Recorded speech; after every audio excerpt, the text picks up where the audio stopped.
Hello, everybody. It's your boy, Joseph Rothschild, a.k.a. MBT, and after 7 grueling rounds of Swiss, it is time for your top cut. October 2022 Chalislime Monthly's Swiss portion has concluded, and at the end of everything, we have some epically based decks available. We've got 3 Ishizu Tearlament, and that is the most represented deck in Top Cut. 2 Bestial branded, 2 Sprite, and then 1 apiece of Fluondereeze, Bestial Thunder Dragon Danger, Bestial Dragon Maid, Exo Sister, Kashtira, Blackwing, Shark, Goatee, and Adventure Math Mech Cybers. This is the CSM special. The top 16 is populated by nonsense, hopefully most of which will fall to the unbelievable might of Ishizu Tearlament. I'm joined by our co-commentator, the one, the only, Sir Eminon. Sir Eminon, what's up? Hey. It has been a while, but good to be back. And I see nothing has changed. We are gonna watch a bunch of garbage. Or maybe not, because maybe we don't want to sit through that. But I'll tell you, there is a bunch of garbage. I don't know if we're going to be watching a bunch of garbage. Exactly, yeah. Yeah. How's the volume, chat? Let us know. We are, in fact, going to be watching one of these duels, and it is going to not be one of the most ridiculous ones. We're watching Alan TCG and Your Cheese, 2 individuals who have frequently made Top Cut in the Chalislime Monthly, and unsurprisingly, Alan, who loves Dragon Link decks, is playing Dragon Link. Your Cheese is on Ishizu Tearlament, so I'm going to let them know that I'm ready, and we will fire it off. Yeah, this should be a pretty exciting one. Maybe not as much Ishizu tier in Top Cut as we might have anticipated, given the tournament results over the OCG. But that being said, of course, it's still very early. The cards haven't officially released yet. People are still trying to figure out optimal builds and such. So we will see how things develop in the upcoming weeks. And for what it's worth, I mean, this is a deck that even more than like the cards being available, it's going to take a long time for people to kind of circle the drain on like what the good portions of them are, how to play them, etc. And that's something that it's not surprising the individuals who comprise the CSM were not able to do in a single week. I mean, I think it's no secret that this group of individuals skews a little more casual than, let's say, the 3K Lux tournament this weekend. Yeah, and here we go. So it looks like Alan has probably, I would assume, won the RPS and is choosing to go first. Very, very strong start here, pitching a danger off this Melody. Melody being a card that has been kind of discussed in like preliminary Dragon Link builds as well. I'm not really sure what the breakdown of Thunders versus like Dragon Link cards are in their list, but 42 cards, let's just naturally open the Havness. Let's check the mills, and they are decent. We got them early. Yeah, you can't really complain too much about that. Oh, but you can't complain about that. The one of in looks like a 50 card list. It's a little sussy, obviously it's a one of. It feels a little bad to hit, but at the same time, any Bestial would have done the same thing, and the deck is chock full of them. This is a card that we got to see a little bit of in Swiss, Darkest Diabolos, Lord of the Lair.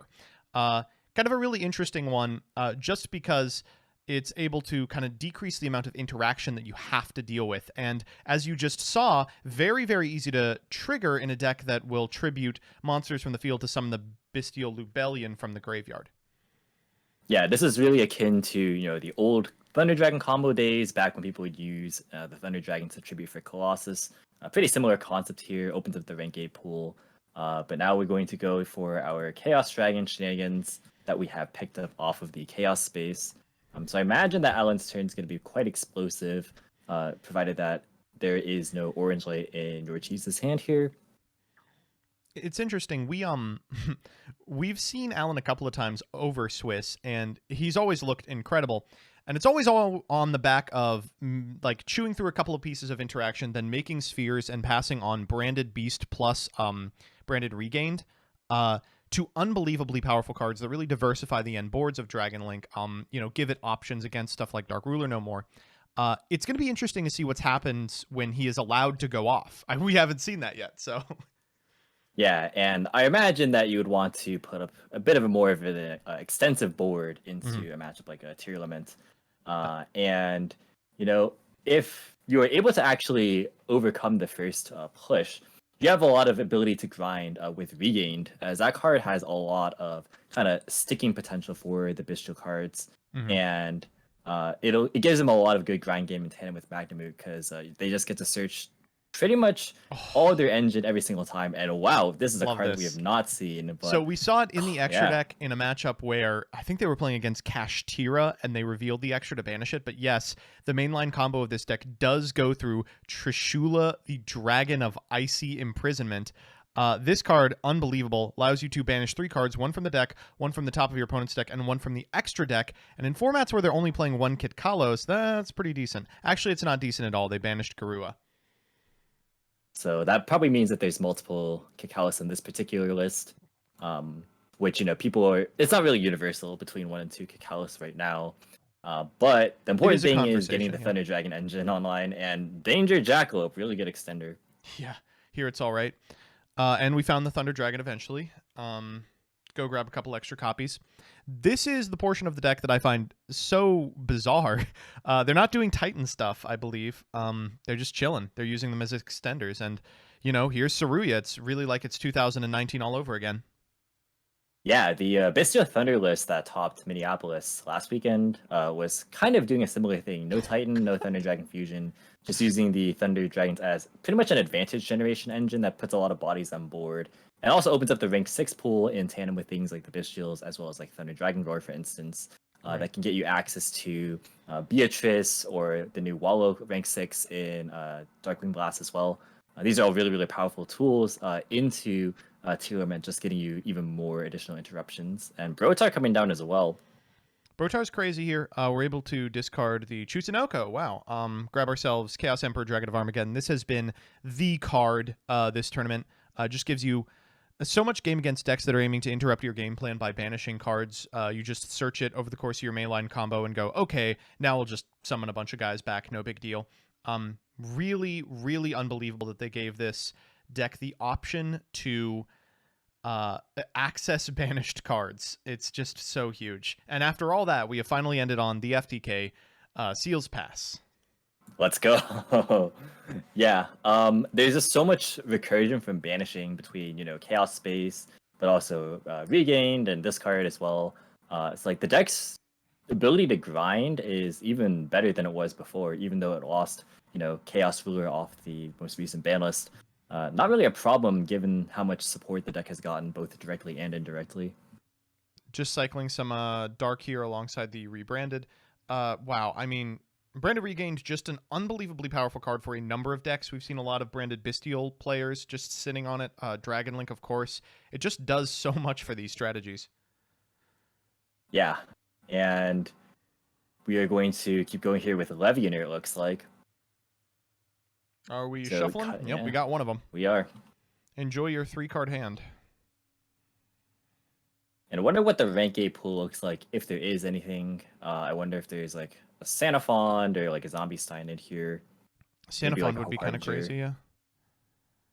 It is Hope Harbinger. And this is not terrible.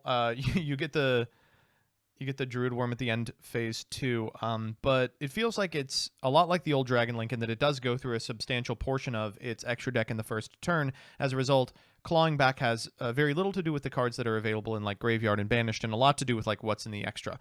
But the Bestials, of course, resolve a lot of that problem because they are threats. They have high attack stats.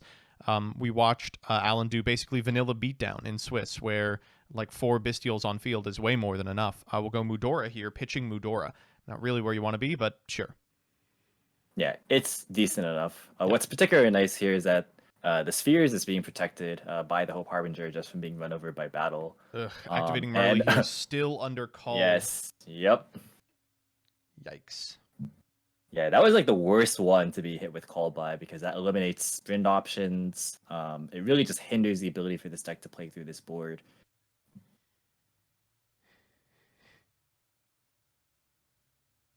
So really the only course of action here, if there's not a direct fusion line, is to there's one way now. It's Spheres. Sexy. So we've seen Your Cheese go into this a couple of times.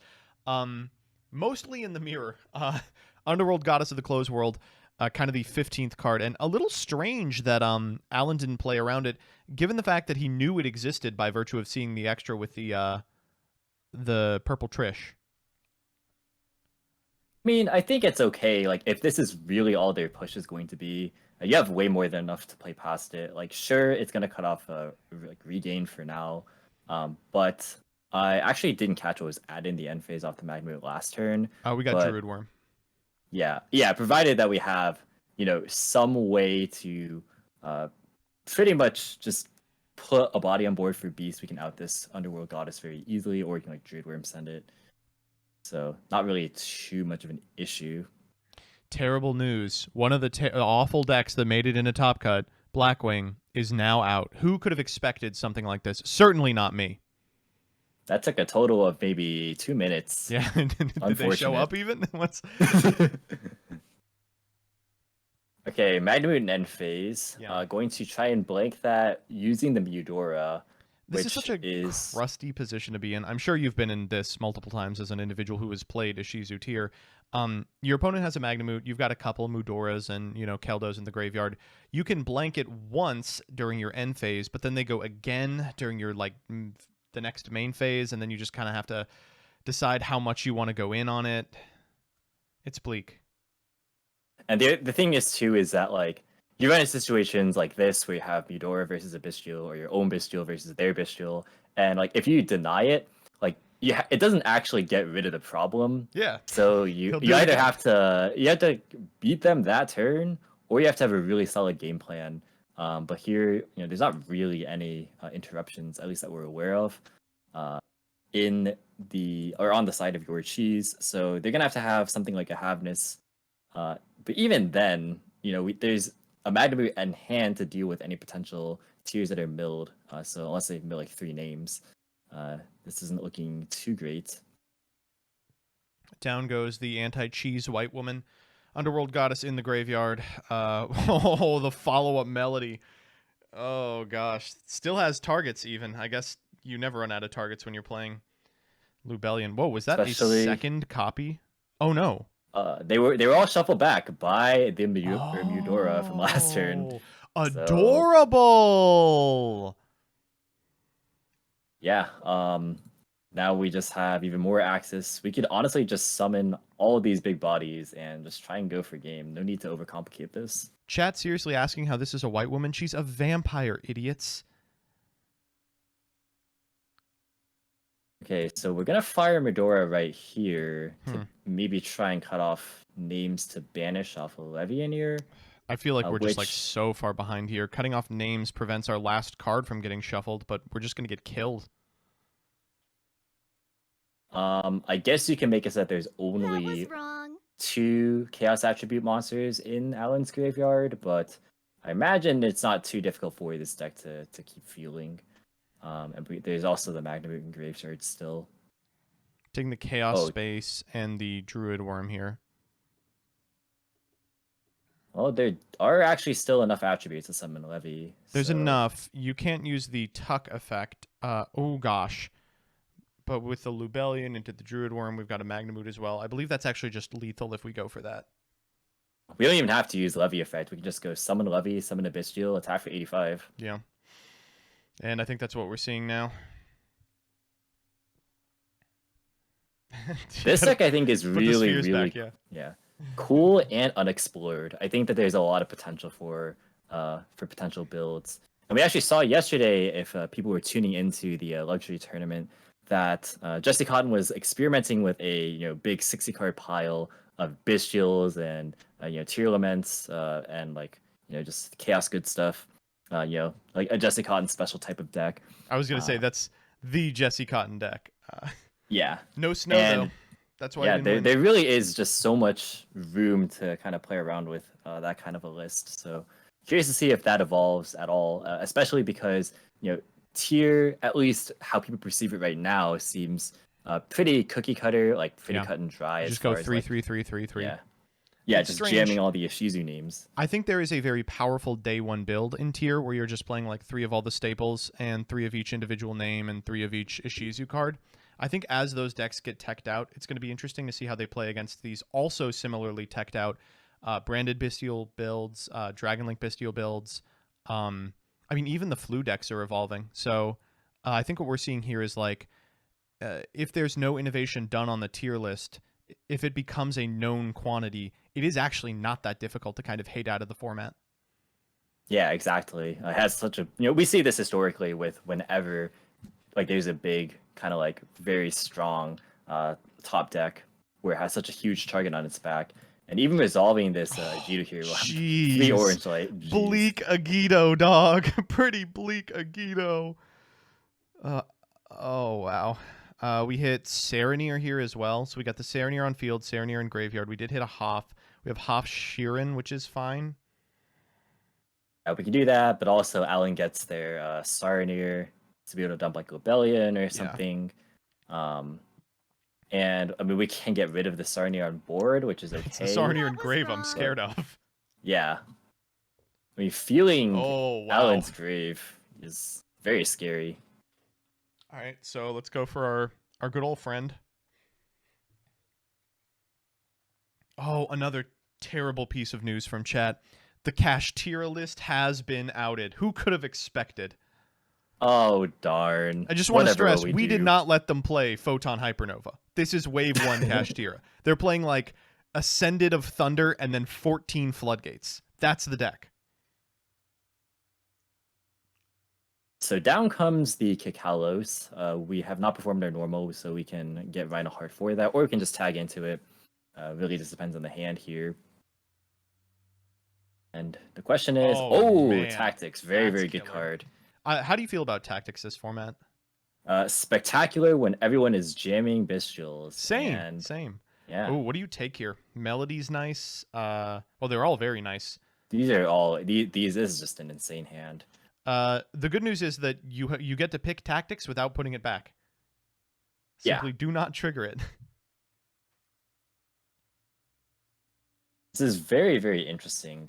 I mean, Alan's own talents could be the avenue back into the game, because especially if both players are on Bestials, being able to take a monster and then like dark into like opposing Magnamoots is a very strong play. So that's something to consider. We did go for talents. Yeah. Wow. Yeah, that's definitely I definitely can respect that choice. All right, cycling for the Rhinoheart. Yeah, Rhinoheart 1, Kikalos 2, very standard stuff. So we've used what? Sheeran Merly this turn. We've still got Havness. Ooh. Yeah, I believe so. Or I think it was Havness Merly, but we still have Sheeran. I think. Strange Mills. We got Scream there as well as Mudora. Hitting the Mudora is like really, really strong, because that sort of mitigates the Agito Mills. So we can kind of now contend with this Lobelian that we know is in hand as well. Ooh, there's the crime here. Seen a ton of crime this weekend. Just such an unbelievably powerful card, especially in a format where these like windmill slam spells are just so powerful. And we know Alan's hand has two really, really powerful ones right now in for the Chaos engine. Space and Melody. Yeah, and hitting Chaos Space is good too, because Crime shuffles back into the deck, so it denies that value as well. Here's Lucalos. Not surprising. Set that Crime. We just passing here. I'm down if you are. I mean, this board is like not super high investment. It's not like the highest ceiling board, but it does have a fair amount of recursion. We can recall send away potentially Rhinoheart if we have another name in hand, for instance. We can try maybe even pitch another tier, and we also have Fenrir just still lingering. It's so funny. I keep talking to people about like playing this format, and they're like, "Oh, just practice against the end boards to get better." And it's like, there's no end board. Look at this end board. It's nothing. It's a known Crime Lucalos. That's the whole board, but it's functionally an FTK. There's so many tier variations as well, and like their end boards just entirely depend on what their hand consists of and what their mills consist of. And also what they're trying to play around. Like some people really respect Super Poly, others not so much. So notably, this hand is one of those not so muches. A lot easier when you know your opponent's grip. All right, it looks like Melody we're gonna let is the Melody resolve. Wow. I guess expecting that the levy is like not very good if you banish everything. If you just Medora, tuck everything back, Yep. seems pretty solid. So this is an easy Lubellion. You probably leave Chaos Emperor just because that's where you want him. Not trying to fuel additional melodies like last game potentially. I just can't believe how good New Set is in this deck specifically. I've been consistently shocked. Okay, so we did in fact leave the Chaos Emperor. So we know that there's Chaos Space remaining, pitching the Diablos that was, added. This seems like a pretty easy eat. The only thing you have to contend with is the single unknown that was drawn for turn. Did not send a tier there either, so this is it. Holy hell! Oh! Decent rip! Uh-oh! Decent rip! Oh, goodness gracious. Uh-oh! Uh-oh! Said, nice crime. Hey, what'd you put this in here for again? Oh, gosh. All right. Do we have an out in the deck now becomes the name of the game? It's so tempting to just crime, like, snap negate the Chaos Space. It's so much value, but... And we saw the hand off the talents as well. It was the 6th card. It was the only thing Yeah. that could have happened that lost us this game. Alright, so does your cheese play Heartbeats? And moreover, did they side it into a combo deck going first?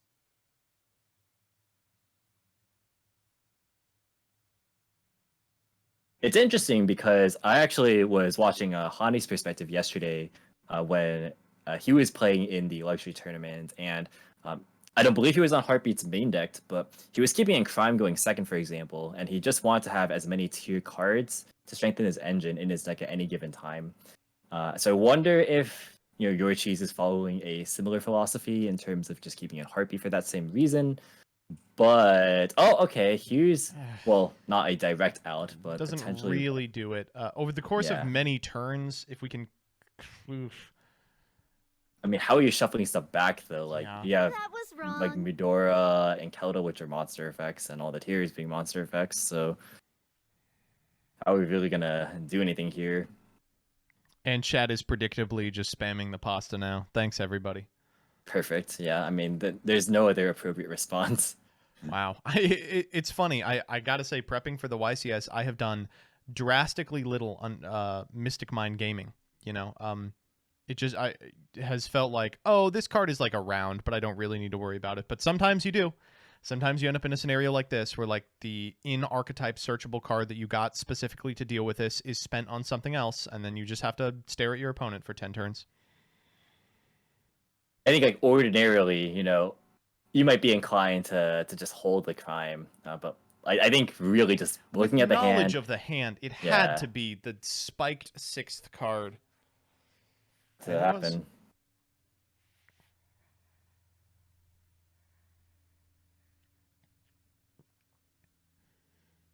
Yeah, we will. We're chilling. We'll just We're chilling. keep, watching the paint dry. Hey, my favorite part about Yu-Gi-Oh is that it's good. That's my favorite part. A game made for 2 players. I mean, they're both having so much fun. So I gotta ask, do you feel comfortable decking out your opponent? It kind of depends on what you expect their sighting patterns to be. It's kind of like a player read sort of thing. Right. Like, do you respect your opponent enough to actually like keep in their mine outs? Because if your cheese has boarded out all of his mine outs or was relying on crime to do it, the game's over. Like there's nothing he can do. I mean, I'm always keeping a Heartbeat cosmic in my in here. list. I mean, Tier's a Yeah. deck that if it removes the mine can just go forever. Absolutely, yeah.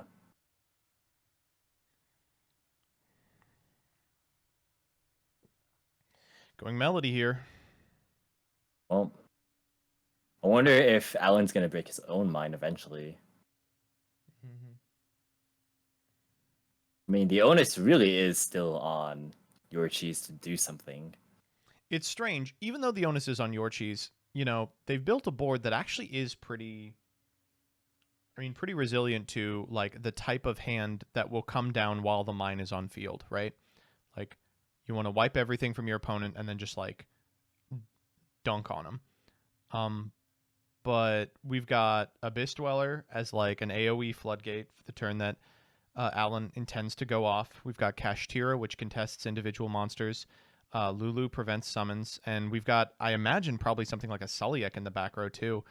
So you get into a scenario where like you don't want to break your own Mystic, or you eventually want to break your own Mystic Mine, understanding that your opponent has probably left in some number of outs, but you almost can't afford to because their board is still crazy.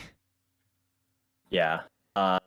This is really like an arms race right now because you got to know that like even if Yorshi's right here just top decked like a Heartbeat, for example, like Alan still probably has 3 maybe 4 Bystials in hand to defend himself. And even like with the Rukolos on field, it's still enough bodies to just stay alive. Like, and at that point, like, you actually have to still end the game. If you're Alan, you want enough Bystials to like mount a defensive against a turn in which Yorchis is able to break the mine. And if you're Yorchis, you want to mount enough Mudoras and Keldos in the graveyard to blank that number of Bystials. Like, you're expecting 3 names, so. We had 8 cards in hand at 2 the to end hand of that size. turn. Hilarious. Including a Magnum Moon, notably. Jeez, wow. Hands yeah, looking good, I gotta stocked. say. Yeah, we are stocked on Bystials. And I really like this, ensuring that you have the Keldo and the Mudora in graveyard by consistently keeping 7 cards in hand so you can eventually discard them when you find them off the top. Right now, I think we only have 1 of the 2. Though I can't check because we're moving through phases too quick. Wah. Wah. No! One of these days. Stop passing! You can't look. There's one. Okay, well, there's the Keldo. All right. And if you're Yorchis, you know this. They're a good player. Yeah, this is just not a good position. I mean, you gotta... If you have the out in your deck, you definitely still play it out, but... Yeah, for sure. It's just tough.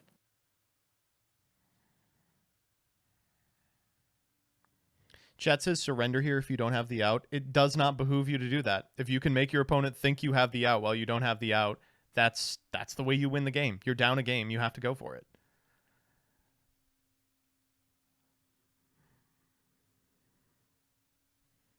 Alan seems completely fine, just waiting to burn it. And the other thing is, like, because of the existence of the individual tier cards, if there is an out in the deck ever, the deck out isn't going to happen because you'll just shuffle back tiers, you'll shuffle back cards with Keldo, and there we go. All right, we are going for it. And the cool thing is too is that we can also shuffle back our own Heartbeat to deal with the future mines. Yeah. So it's not like this is the only out that we have, even if it's just one. That's copy. Interesting. Firing Milling Kelbeck even. 5. Wow. Chaining Abyss Dweller. Yo, that's strange. I mean, you might as well. Yeah, it shuts off like not going to be a lot of opportunities. Stuff. Yeah. Here didn't do a whole lot. Okay, here's Druid Worm. Targeting the Havness. Looks like a different Havness than the one that was activated. No, it's the same one. What if we chain Dora here? I mean, the Lulu is just looking so nice. Going Agido. Okay, we're going to Agido. All right, just for more bodies, sure. And then we're going Chainlink for Keldo. Sure. So back will go the Havness. That'll keep the Druid Worm in hand. We can read a Magnamut because we discarded 1 hand size. Then you have to contest the Serenir with the Lucalos, but if you do that, that's lethal on board. Shuffling back the Heartbeat as well for future mine follow-ups. We also have a Pillar of Ino if we shuffle back. Yeah, we did shuffle back tier names, so we can pop. So we can pop the what I assume to be is a Beast set. It's got to be Beast. We sent rebranded turn 1, right? We did off the Serenir. Yeah. Could be like Imperm. That would be killer. No, it's Melody. Oh, just a bluff Melody. Sure. Normal Diviner. All right. How do you feel about Diviner in this list? We've seen a little bit of it today. It's a cool one of. I mean, it enables Baron lines. Like right here, they can go for Baron. And it's just cool because like Elephant Sprinter, such crazy cards. Wow. Oh, nothing. Alan scoops it up. Yeah. I mean, Wow. if you have Serenir plus Magnemute, that does not out this. Pretty good stuff from Yorchis. I mean, stood in it as long as he had to in order to clear the mine, and that's the thing. I mean, mine, even though it's it's a very popular side deck, especially on like sims like Dueling Book. I think it was Hakuna Maidata ran the numbers, and it has like a 43% win rate or something just staggeringly low. Yeah, I think we're at a point right now where, like, not only are there critical massive outs to mine, but there's also so many engine ways to outmine as well, Right. making it much more accessible to do so.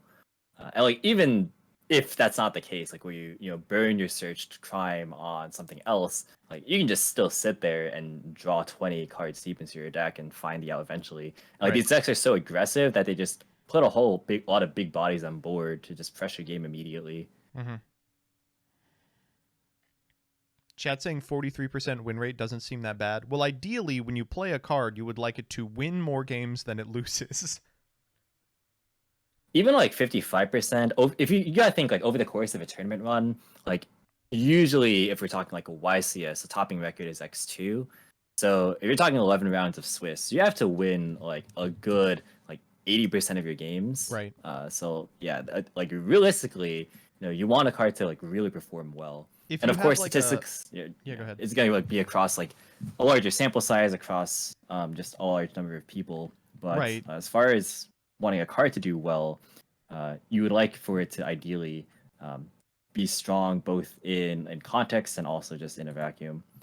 You get these large sample sizes, and but even over the course of like a ton of games, when you're talking about cards that you are specifically sideboarding, they're meant to be game winning, right?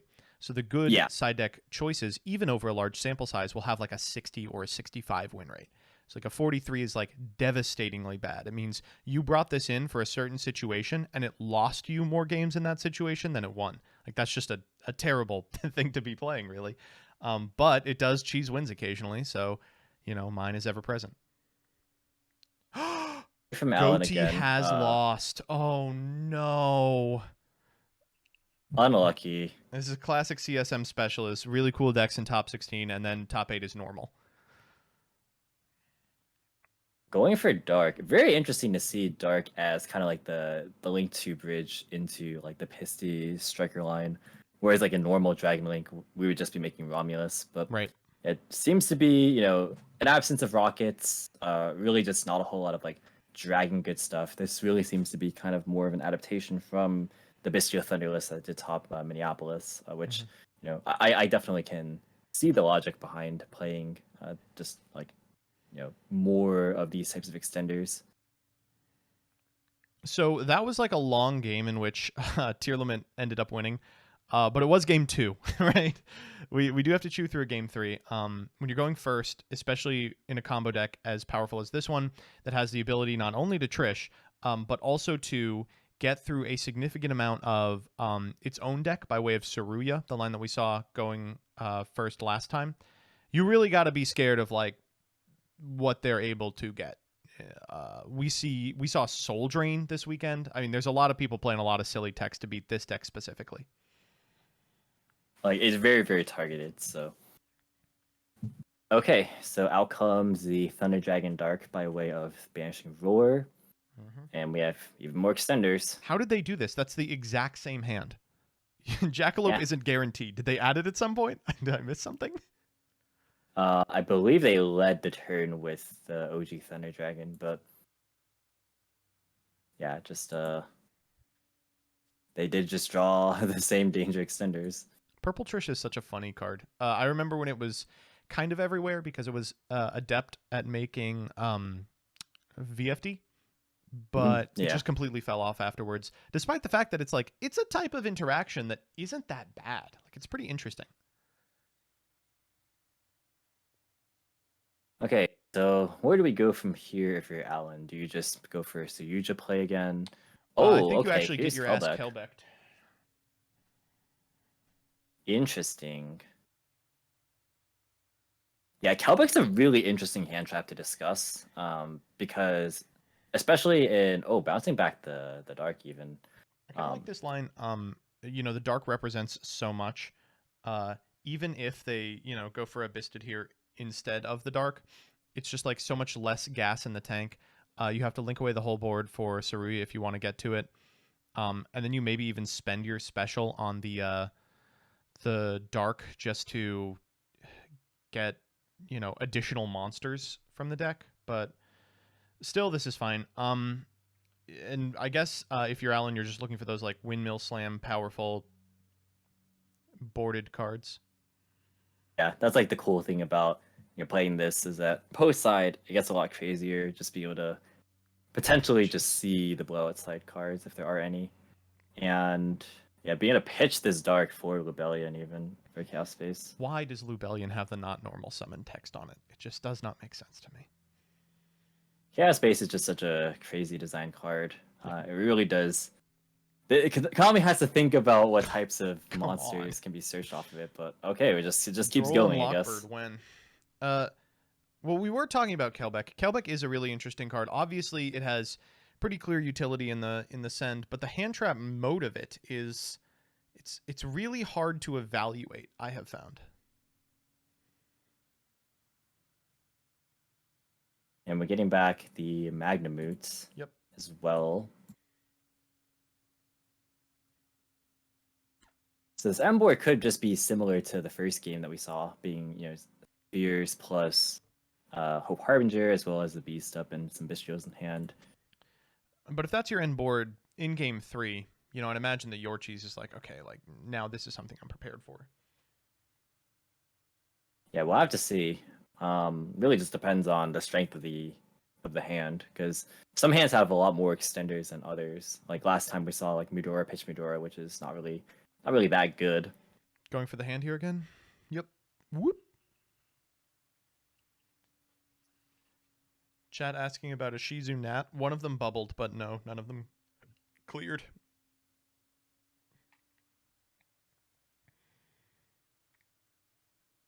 Sorry to Stinkbug fans in the audience.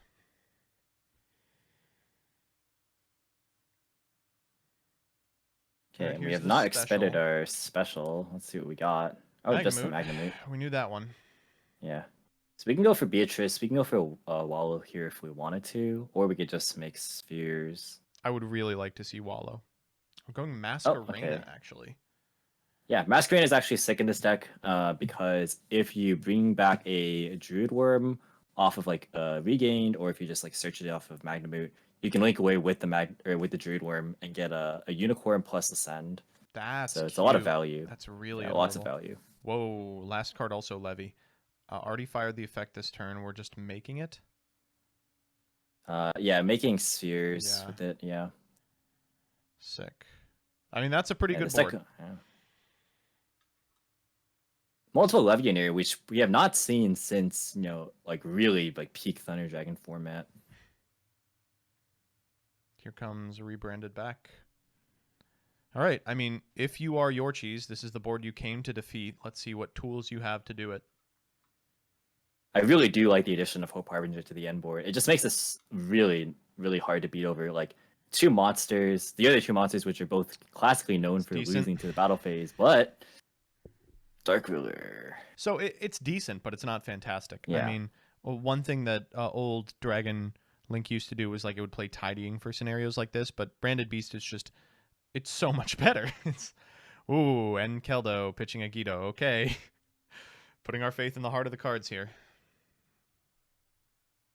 So we have some disruptions on Alan's end, but we don't have too many. We have a pop-off Beast to banish off the Druid Worm and a send-off Druid Worm, consequently, which is quite a number of interruptions, but you can push past it. All right. Depending on the strength of these mills, first off. Those looked pretty decent. Wow. Kelbeck plus a tier name. Ooh, looks like we are not activating the tier name, though. Ooh. We just did not draw tiers. That's bleak. A Guido, too. Just getting guys out. Yeah. This will allow us to get more bodies on board, just like spam bodies. Yeah, the Keldo plus Keldo plus Kelbeck interaction or Keldo pitch Ajito interaction There we is go. really strong. Havnis, Celiac. That's everything we could have wanted. Hit the instant fusion though. Crunch.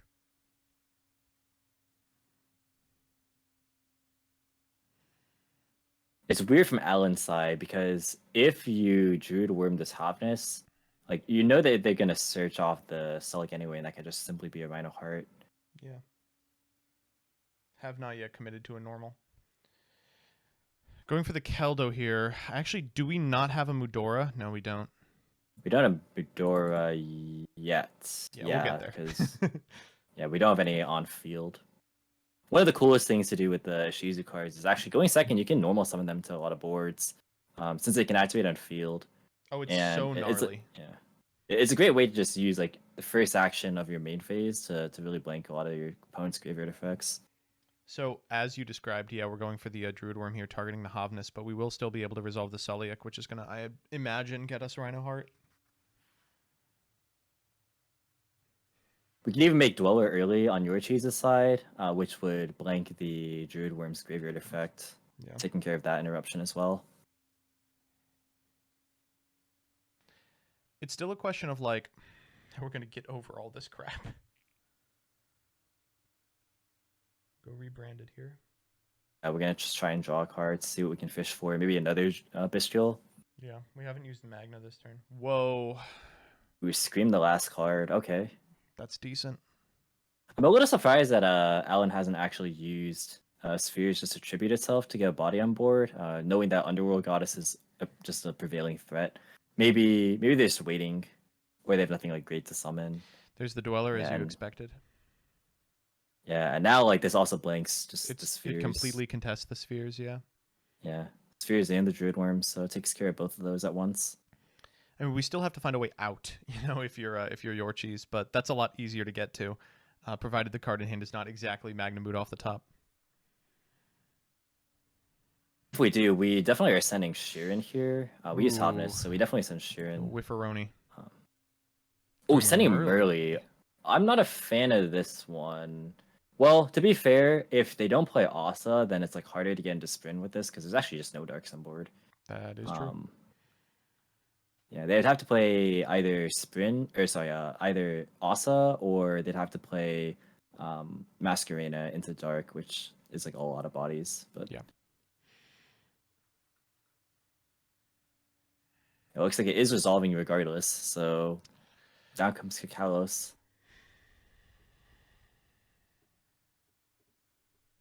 Thumbing through that graveyard again. We'll grab them early.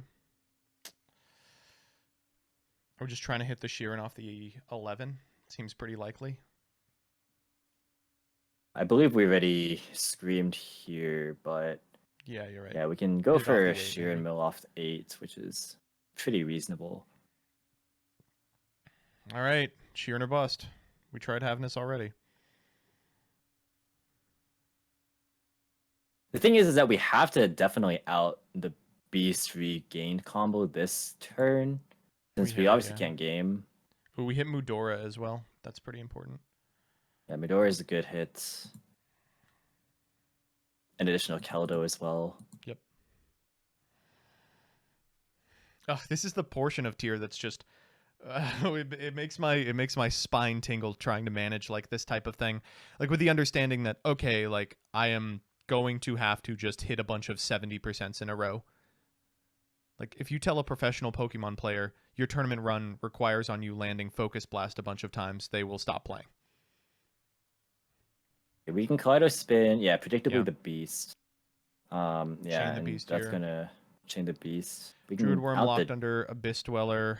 Go for the Kaleido Heart? Sure. Interesting. I don't know if I like that. I don't know if I like that because, Kaleido can dump Is it actually Magnemud in hand? It could be. They might be holding it. That would have been sick. No. Oh, looks like Alan's saying it was a misclick though. Oh, that's huge. Yeah, because this could send Scream, and then Scream can search for. Oh, looks like they don't play multiple then. Scream could have added a Celic. Well, if that's the case, then the Beast wasn't really that detrimental. Yeah. So I imagine Yoshi's can also end on Elf here, which is quite strong. Or we can spin to Diviner if we wanted to get rid of like a body on our board. That's another option. Oof. It's a big boy. We are still under Dark Ruler, so I guess just we're trying just to. clearing. I mean, we were already cleared out the board just because like Scream reducing by 500 is relevant. Like that's like such a huge effect. It's Um, it and the Perlino. It's so deceptive, but it's like, yeah, like there's gonna be a lot of games where they just put up like a normal summoned Rhino Heart, and it's like at Yeah. 200 or 300 more than your boss. It's an 1,000 point swing. It's so It's much, huge. like Yeah. just for no reason. But yeah, it would have been interesting to see if. Actually, I doubt that there were any twos in Alan's grave, unless if the dark was in there, which I actually didn't see if dark was like linked away. But yeah, or actually, what we could have done was we could have like attacked over the board, dark take Masquerena, Masquerena plus Kelbeck into Elf, Elf bring back Merly, and then we could dark plus Merly into Sprint, Sprint send Diviner. We could have that set up as well. So there's like so many lines you could do. Yeah. But we have Zeus as well here. Cute. This looks bleak, to be sure, but we do have a lot in the tank. So we get to lead with the Chaos Space, putting back the Dark. Oh, it was banished. Yeah, it was banished off a Levianeer at some point. Do we know anything in the hand? On Alan's side, we know actually there was a draw off of the regained and then the add back just now. We're gonna go So the add back is the Sauringer only and thing. I mean, we can blank up to 2 Bystials with this. That's an interesting one. Right, there wasn't an add back, but it was a draw. So yeah, everything is unknown, I believe. Yeah.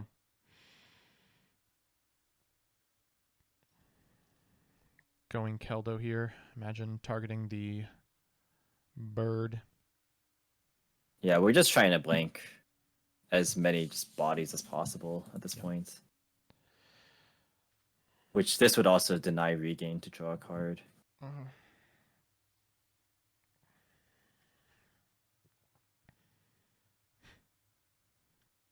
It's just shocking how much is going on in this match. Like, even that last turn, there were like 30 or 40 different decision points that like just could have ended in different, end boards. And it's just a lot, this format. Yeah, this format is incredibly interactive. It's just that all the interactivity is incredibly front-loaded in the first 1 or 2 turns. Yeah. If you can make it to turn 5, you just play normal Yu-Gi-Oh. You play like 2005 style, like bestial beats. All right, well, 2 of them are bestials, so we will try and blank them both, I imagine. Do we have a Medora in here? We We do. do, yeah.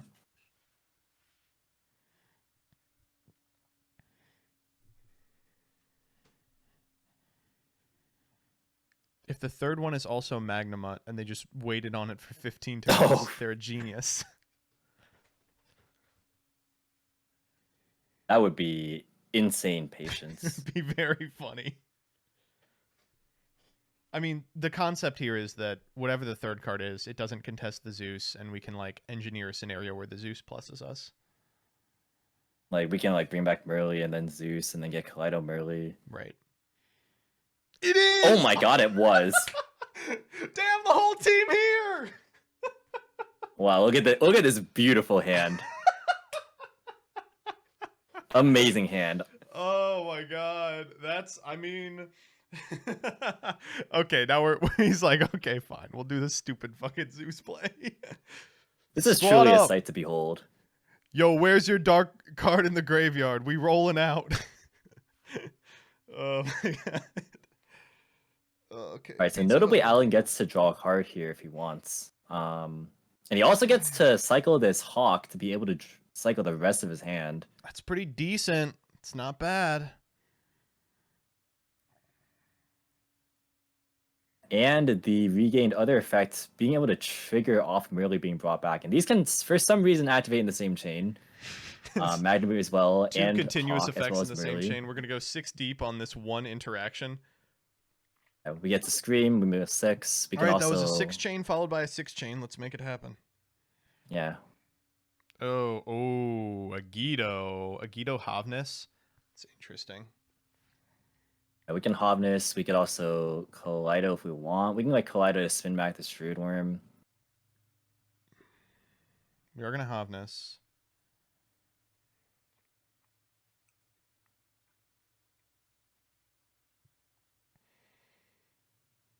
I gotta say, it is really fun resolving, 5+ chain links in succession, like multiple times in a row.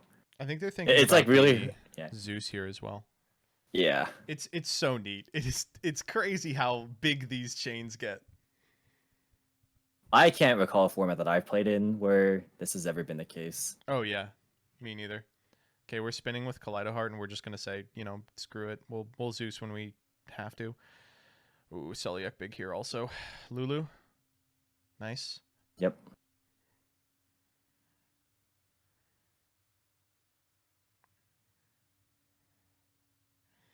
What did we hit off the Guido here? The Beast. Let's see. Yeah, we have Beast. That's the only copy. That's definitely not a bad one to hit. All right, so we are going Celiac and was that Merly here? I think we activated Sheeran. I actually so we'll go couldn't quite Drago? catch it, yeah. Oh no, we're making Kitkalos. Yeah. Now we'll send Merly and get Drago. Yeah, we can do Stapelia afterwards. I mean, this looks like a pretty formidable setup, but like Alan just got a fresh grip, presumably has some sideboard cards in there. Let's see the Raigeki.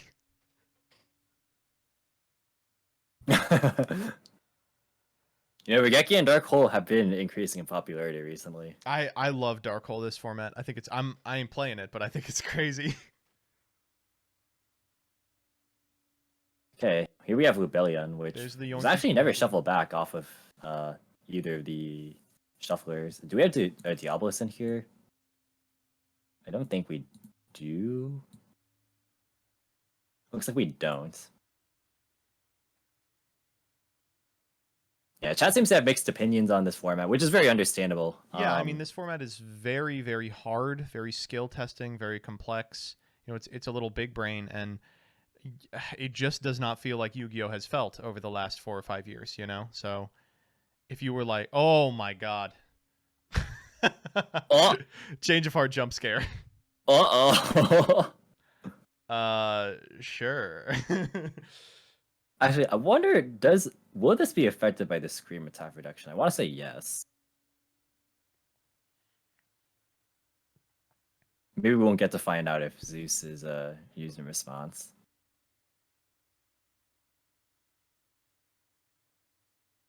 Also interesting that we melodied for Diablos after tributing for Rebellion. It does, okay. Yeah. What 8 are we making here? Oh! Dingirsu! Wow! I don't know how they found room for that. Wow, okay, so I mean, like, this does prompt Zeus. I mean, you could just let them send the Zeus, but it depends on like if Alan plays their own Zeus. Look at this graveyard, by the way, 34 cards. Lulu time.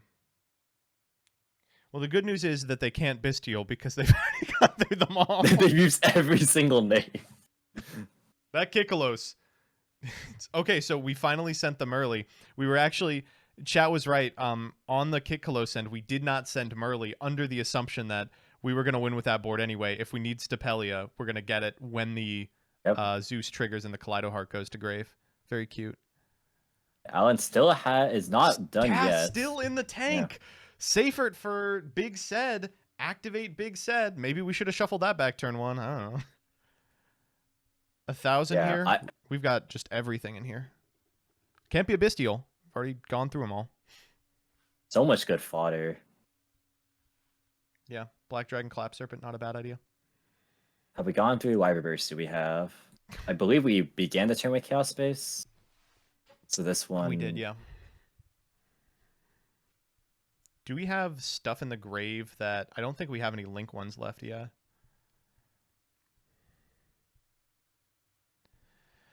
These are the on-field effect of Armageddon. That's the set effect! You have to drag a Stapelia this. You don't have a choice. Oh, actually, you do have a choice because all it sends is...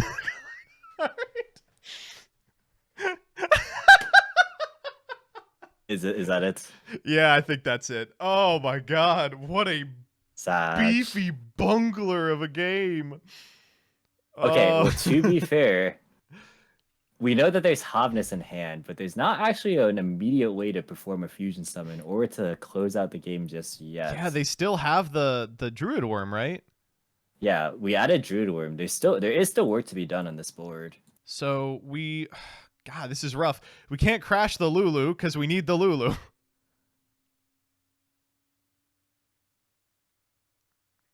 We could if we wanted to go for game, but the problem is that Druid Worm's gonna block. Yeah. I mean, Alan is on low life, but okay. Oh, did we shovel this dark back at some point? We had to have. Yeah. We're just done too dark. We're just gonna get a guy. Yeah, I was gonna say we can take the gears. I was just gonna. Oh man. Yes. Oh, and that is it. Oh my god, that's so funny. Wow. God, what a slobber knocker! That was the first best of 3. Now, hello, everybody. It's your boy Joseph Rothschild, aka MBT, and we are back with the top 8 of the October 2022 Chalislime Monthly. Some spooky decks in top 8. Sereminon, my co-commentator, is with me, and I mean, let's just breathe a sigh of relief that our top 8 competitors took out the trash from that last round. We are very thankful for that, honestly. Listen, I mean, congratulations to like all the Kashtira players who made it into Top Cut. Oh, I do not want to commentate that. Instead, our Top Cut looks like this. We've got 2 Ishizu Tearlament left. The number 1 deck still remaining in top 8. 1 apiece of Tri-Brigade Sprite and Normal Sprite. And then 1/ofs of Branded Bestial, Fluonderese, and Bestial Dragon Maid. So basically, Ishizu tier, Sprite, and then a bunch of decks specifically looking to beat Ishizu tier. I mean, that sounds about right. I don't know how you feel about that, but I think that's fairly expected. I think that because the Shizu tier is so targeted, like we were kind of talking about previously, if you want to play something else, it's probably going to be heavily teched to beat it. And that extends to any deck that can play D-Shifter or Infinite Bestials, or maybe even both. Yeah. In fact, we saw that in the branded list. Shouts out to them, but we will not be watching that match. Instead, we're going to be watching the one, the only Depth/Aki versus Elf01, which is currently in progress. Listen, there's an Ishizu tier mirror. There's actually 3 copies in top 8. There's a lot. There's Ishizu tier versus Fluonderese. We just need a break, folks. We just need an easy one. We just need Sprite. I'm sorry. Yeah, honestly, I think Sprite compared to the OCG is actually has a lot of things going for it here in our current format. We still have Toad Legal with Sprint coming out. You know, we have like a lot of ways to access whichever rank 2 pools or things that we want. There's like Masquerade lines. There's this garden board that you see right here being Fenrir, which is like really strong just as a way to supplement the rest of your board. And then it can play a ton of hand traps, which is pretty solid. And many of those hand traps are very large. One of Sprite's classic problems in formats prior has been it doesn't really have a convincing out to just big assholes. But the Bestials, they're big assholes themselves. So you got those, you got Fenrir, and suddenly a lot of the world makes sense again. You got a lot of pressure, and there were a couple of Sprites as well in the top cut of the luxury tournament yesterday. I believe Paolo made it to top 8. There was another list in top 8 that I was looking at as well. Oh, and Paolo's list. Oh my god. I've never seen so many hand traps. Oh yeah, Paolo always packs the war crime deck, so to speak. It's always like Zoo with 1 billion hand traps, or this deck with 1 billion hand traps. Striker with a quadrillion hand traps. Yeah, just everything under the sun. So yeah, here we see standard Sprite plays though. You can see Sprint as just a means to help out here, bouncing the red so we can summon it in defense instead of an attack, which is marginal. Oh, that's but adorable. That's like a little weird percentage point increaser that is easy to miss. Yeah, and here is here's a pretty familiar looking end board, pre-ban list. It's really hard to overstate just how exciting Sprint has been for Sprite. It just does so much. Yeah. like it makes the nimble package extremely good. And Toad being able to add back for follow up as well is just extremely good for the longevity of the deck to play past turn 3, turn 4. Right. So I guess we should talk a little bit about this Bestial Dragon Maid deck. We had 2 people on this. One bubbled and one cleared and is now in top 8. It's basically people trying to figure out, oh geez, in what deck they can jam the most going second spells plus the Bestials. And Dragon Maid is a pretty self-contained archetype. Enables like a bunch of really big like advantage plays that get you in positions like this where, you know, maybe losing a card for a Super Poly isn't that big of a deal. If it's got a graveyard effect, you can maybe cycle a Dragon Maid on your opponent's turn to get a couple different activations of Chamber or something. Here we're just using it to get Garua off of a red and an elf. I guess we could have played around that, but It's kind of like, do you play around that at the expense of your end board just being a lot weaker? No way. I feel like Sprite kind of needs all the power it can get, and Oh, if geez. they have it, they have it. Wow, we are on Albaz. This is a weird one. You can't really activate the Albaz effect here because it matches up so poorly Oh against Fenrir. my Oh my god. What are God. you talking about?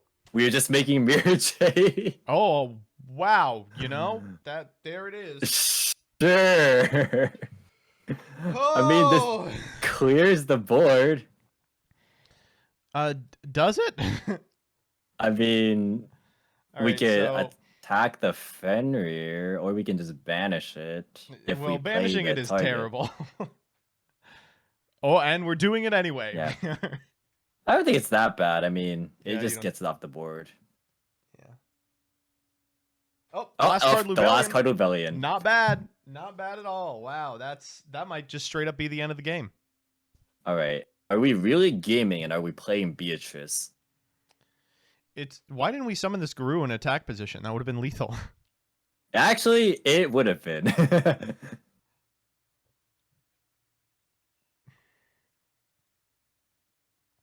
All right. Well, we will see as well. I mean, if it's not game right now, then I mean, Aki has a lot of ways to get back into the game. Yeah. Double Super Poly rough, but we'll see. We have follow up. There's Brandon. We do have to contend with interruptions though, and did we miss lethal? I believe we did. Very much did miss lethal. All right. Chalislime monthly, baby. Ugh. At minimum, we missed the opportunity, or missed forcing the opponent to use the Bestials that are in hand, if any were present. Mm-hmm.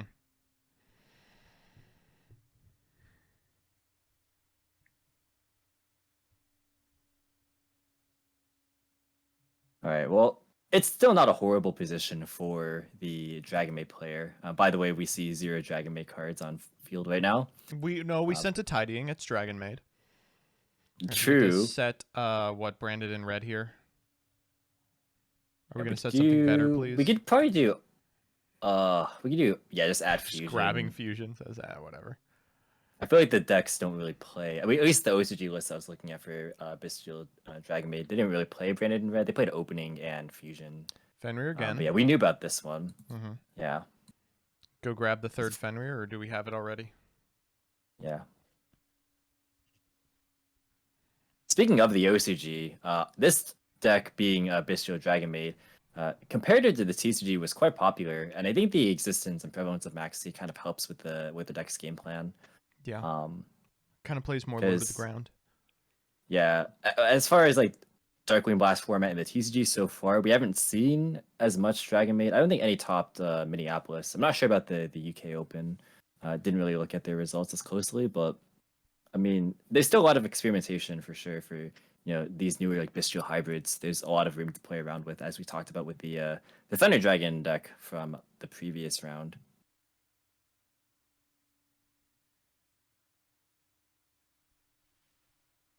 But yes, here is the follow-up Beaver that we got back off of Toad, and we have a lot of plays available. I mean, we can Druid Worm in response.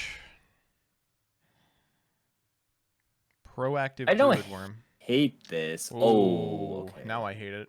That was that 6th card. It must have been. Yeah, that would have made sense because we probably would have just used Magnum on the Rebellion previously. I would imagine at least. Just to deny Beast from hitting the board at all. Unless they like Depp lives in 2030 and they're like, yeah, they'll miss lethal. So we're gonna Beast anyways. We're gonna out the Fenrir because if we don't, the Fenrir is gonna banish in a new chain one of these two monsters. And there's the And Smashers. Smashers to Yeah, which was searched, by the way. proc the beast, I suppose. Yeah, this can just out the Beast, and then we can get the Fenrir to banish one face down, and then we can get the Magnum on board.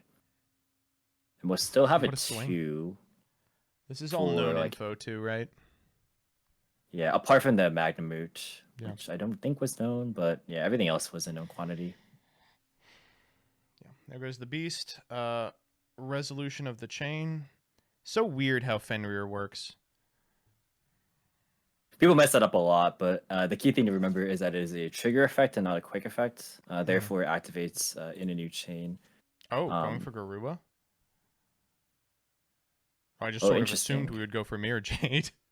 Yeah, I mean, outing the Mirror Jade there was pretty clean because this still was fusion summoned, so it's got to be wary of the floating effect.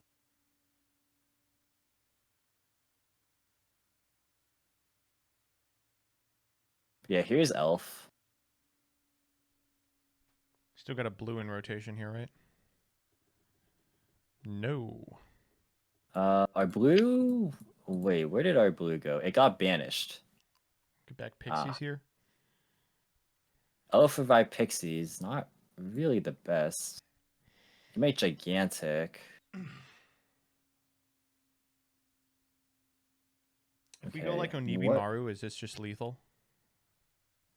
Let's see. 32, 24 is 56 plus 25. It is lethal if we just go, yeah, Soul Sweeper. Well, I guess then it makes sense for Garua. Like, that's a potential draw. And the Druid Worm timing, or the Druid Worm timing on Elf's part was pretty smart just because pairing it with Beast just outs both the level 2 bodies immediately. Or like Fenrir +1. But yeah, just having the Magnamute there really kind of sealed the deal. Wow. I gotta say that that was really impressive. You don't often see Miss Lethals punished this badly, especially in a position that Elf was. But now you're about to go into game 2, 1 game down, and Sprite is an endlessly adaptable deck. And that's like one of the key strengths of the Sprite deck. And you know, at the early stages of the format, you know, right after the ban list, you know, people were expecting that point to already be like maybe a tier 0 or sorry, a tier format. But the thing is that Sprite can just, you know, keep tailoring their lists to whatever new BS that tier comes up with. And here we are. And also what you were mentioning just at the beginning of last game is that just the Fenrir and the Bishios are just huge, and pushing for game there was monumentally easier thanks to that. So yeah, the Mist Lethal getting very hard punished.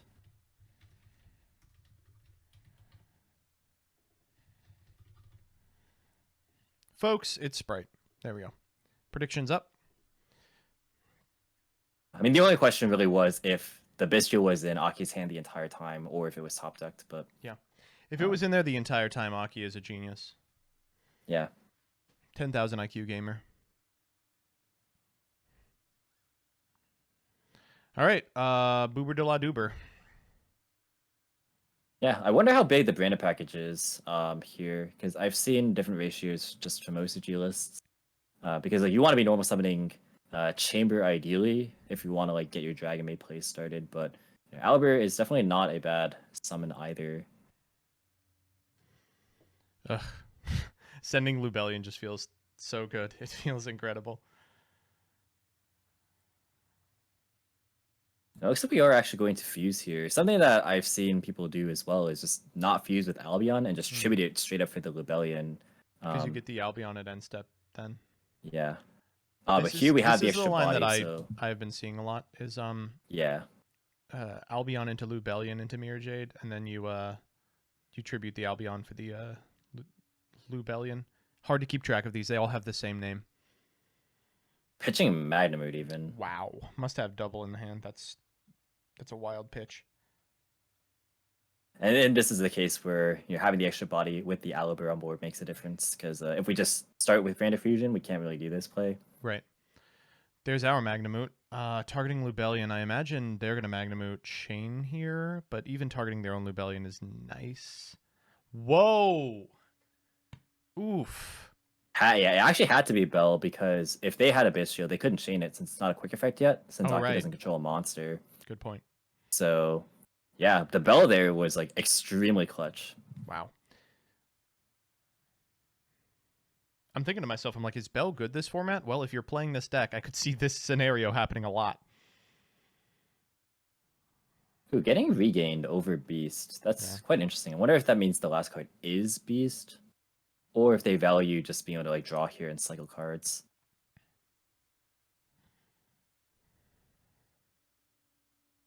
We do get to hit the regained here. One interesting thing that maybe could have happened was like you could try and Bestial like the Albaz, but I mean in response to the Albion, but then like they still get all their Rebellion set up. So I like holding the Bestial there.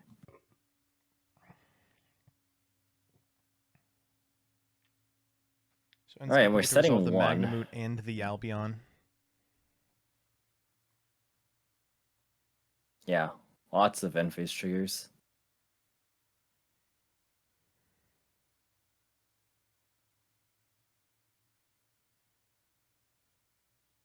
Oh yeah, we can of course just grab the beast there. It's a branded spell duh. We were all here like, oh, how are they getting to this card? Wait, it has branded literally in the name. Oh my! Oh, this is the first time we've seen this today. Yep. Oh god. All right, what do we got? Not particularly surprising, but still just read 'em and weep. A jump scare.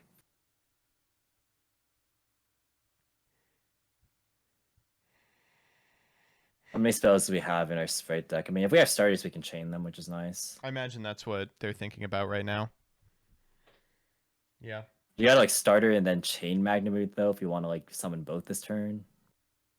That's exactly what we're doing. Yeah, because they get locked, which is kind of an unfortunate nombo, but a necessary one if you want to play in this format. Yeah. All right, show me 3 Fenrir in the hand. Oh, that's interesting. We have blue already. Oh no. Oh, hey. Oh, that is heinous. And the remaining 2 cards might as well be nothing. Yeah, man. So many blanks now. Forcing out the Magnemute and the starter so early means that we just like don't have a way to ever leverage the evenly. Oh. It's like if you don't starter there, it's like you lose. What are you doing? You have what are you doing with just it's like one guy? What's like a Magnemute and a blue? Like what are you doing with I guess you could go elf, bring back blue. No refund. Gigantic. And that just straight loses to the search Bistio that we know elf has, so it's like yeah, for what it's worth, Smashers is not bad in the sense that it answers Beast, but we still have to out the board, including the Druid's Worm in hand. And not to mention the Spirit Jade at any time. We just cut off the 2 here with the understanding that the blue can't be specialed otherwise. We don't have a convincing answer to this, and then we lose because it's evenly blue Smashers. Yeah. Yep, that prompts the concession. All right, time for game 3. Well, that was not super surprising. We've seen a lot of those like really powerful trap cards like Eradicator, Epidemic Virus in previous formats kind of turboed into. But it's shocking that even decks that aren't on like the Curious Griffin stuff that was popular about a month ago are able to just include it. And like Magnemute is just such a beefy boy that sometimes you randomly win the game if he's part of your main game plan. So, blech. In a deck where your entire deck has dark monsters with over the attack threshold, it makes sense to just play it as a 3 of that you just straight up want to draw. Yeah. And I mean, it works out for sure. Like its card really is still super super powerful if it resolves. It reminds me a lot of a Harpy's Featherstorm in that it's this like unsearchable trap card that wins you the game if you have found any part of your linear game plan. Like it's a little bricky, but not enough that you wouldn't give up like a 30% to just win the game on the spot. Here's Fenrir. Okay, so here we go. Fenrir, obviously a very good start. I love chat being like, we should have conceded as soon as we saw the EEV and concealed information. And it's like, what information exactly? What? It's game 2. They've seen the whole deck. I guess they found out that we play tactics and evenly, but that's an inference I think is pretty safe to make and may not even come up in game 3. I think you try and play that one out. I mean, the writing's kind of on the wall, but Yeah. you at least make the attempt. Given how much, If it's how many flex slots Sprite has specifically, it seems like the only important information you're giving them is that you are boarding into evenly, which will not come up here. definitely. Sprint time. Here we go. We got Sprint. Yeah. This card is just so sick. You surrender so you don't want them to know that you play Sprite Blue. Good call, chat. That was really smart. All right, so it's There was a Angler here. delay there. I wonder There if was, yeah. there is a Bestial. I wonder if there's a Bestial in the Bestial deck. Many are asking. All right, couple of beavers. I imagine we'll just see the exact same line we did last game. If we have another extender, we can keep the Sprint on board and get Sprint the interruption as well, which would be nice. But nope, just going for the simple stuff. I assumed we did because the Pixies was the search there, but I guess not. I guess we don't really want to expend our Pixies. Although, like, searching Pixies is, like, kind of a weird one if we're doing it on our turn. Yeah, I just kind of assumed we'd have, like, red in rotation first. Yeah. We could have definitely gone for it if we chose to, but opting for a different line instead. We're just toading. All right, this is do or die on Bestial.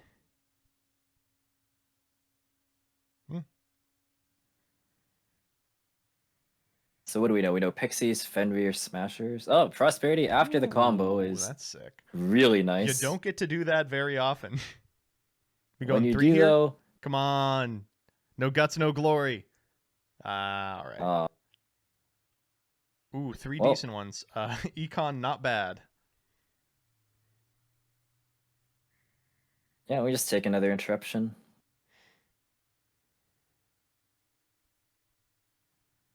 All right.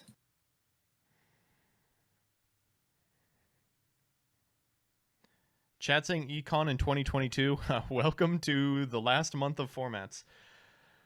Oh, Albert. Very, very hard to get a sense on here. Probably important to negate.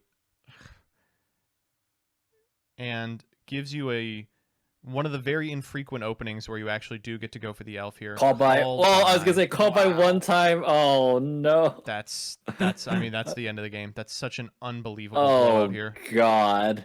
Oh Lord. That is a disaster. Well, that is that is bleak, very bleak. Okay. We do get to Fenrir. That's cool. Yeah. Means you have to commit very slightly more to the play that we watched last time.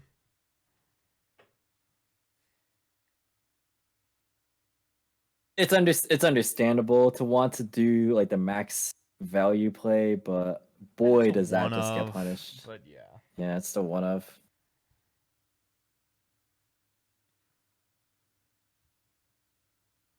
For what it's worth, Aki did successfully play around Super Poly this time, which is also another reason not to go for red.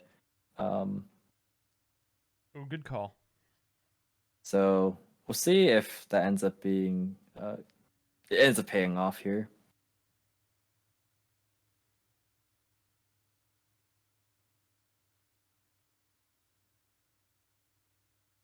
Right, so we have at minimum a Druid Swarm, which is awkward because really the only profitable target is the opponent's Sprite monsters, which can be elfed back. I guess you could target Gigantic. We tried elf already. Yeah, oh, that's true. Yeah, we literally just went through this. It's been a rough turn for Aki. Yeah. Well, actually, the same would still apply to smashers, I guess, because you could just smashers Yeah. whatever they target. Well, if they don't control any monsters, can you still smashers? The smashers banish cards your opponent controls. I'm pretty sure. Yeah. Okay. Yeah, you can't. Yeah, you can't smashers if on an empty board. I guess if you just do a first action, it's fine. If you're playing a Springan, you can do it to activate the first effect of smashers. Well, there we go. Now we're thinking. Yeah, this is.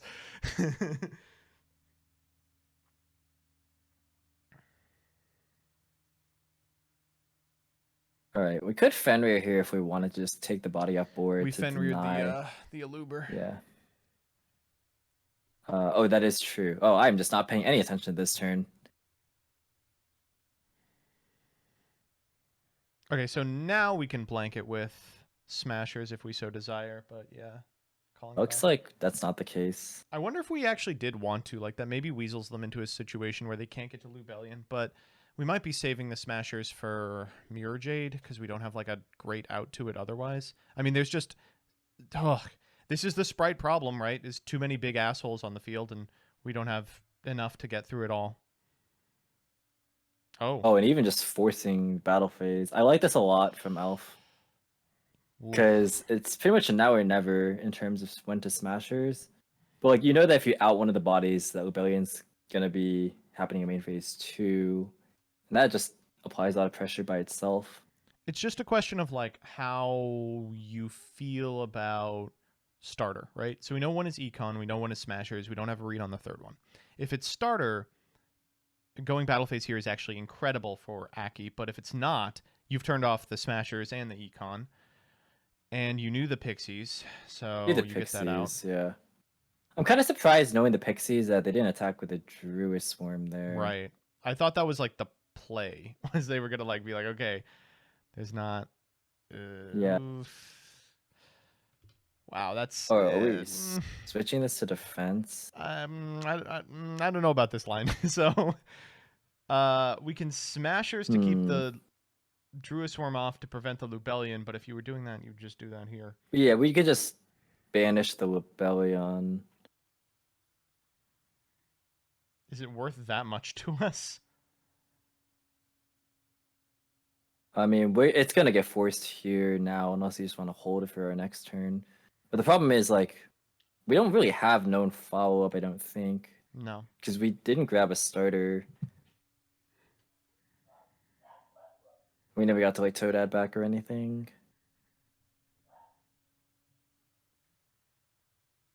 Yeah, so...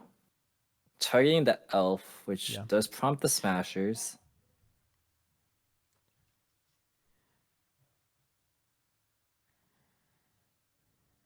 Okay, I mean, that's that branded fusion. Branded fusion, yeah, let's just see the branded fusion come down. I mean, we know it's off the Aluber. Does Aki have Ash Blossom? One time. No called by even. Come on. Ash Blossom. Ah, damn. No Ash. Okay. Okay, so it's a contend with the Mirror Jade at minimum. I mean, that's a lot. That's a lot to contend with. Yeah, in this game state, that is a big obstacle.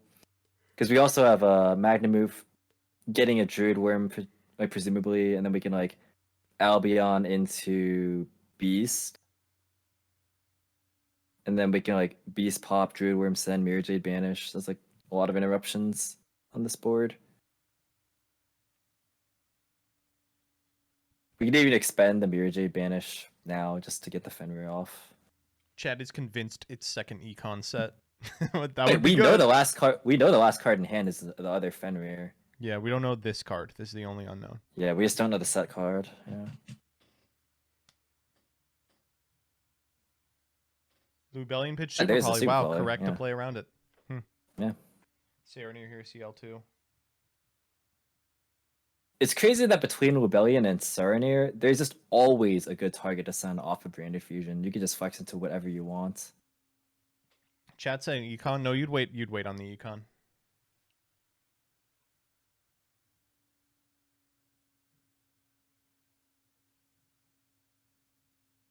No reason to even fire the the Mirror Jade. You want to go to combat first? Yeah, well, this is main phase 2, right? Because we went to battle already. Yeah, sorry. You'd want to wait for your opponent to go to combat. Oh, yeah, sure. Just to banish with Fenrir.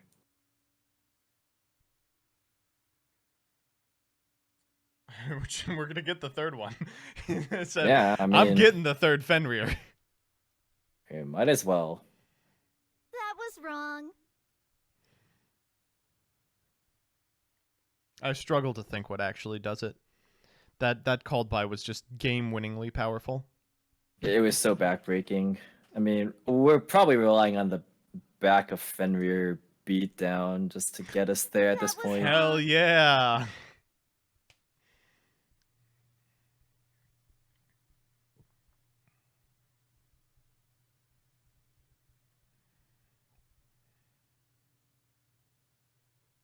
I mean, for what it's worth, the Rebellion is banished off Smashers, so like Elf doesn't have a whole lot of gas that we know of right now. I mean, of course that changes as soon as Mirror Jade's activated, but I mean Fenrir can place defense for at least a little bit. Mm-hmm.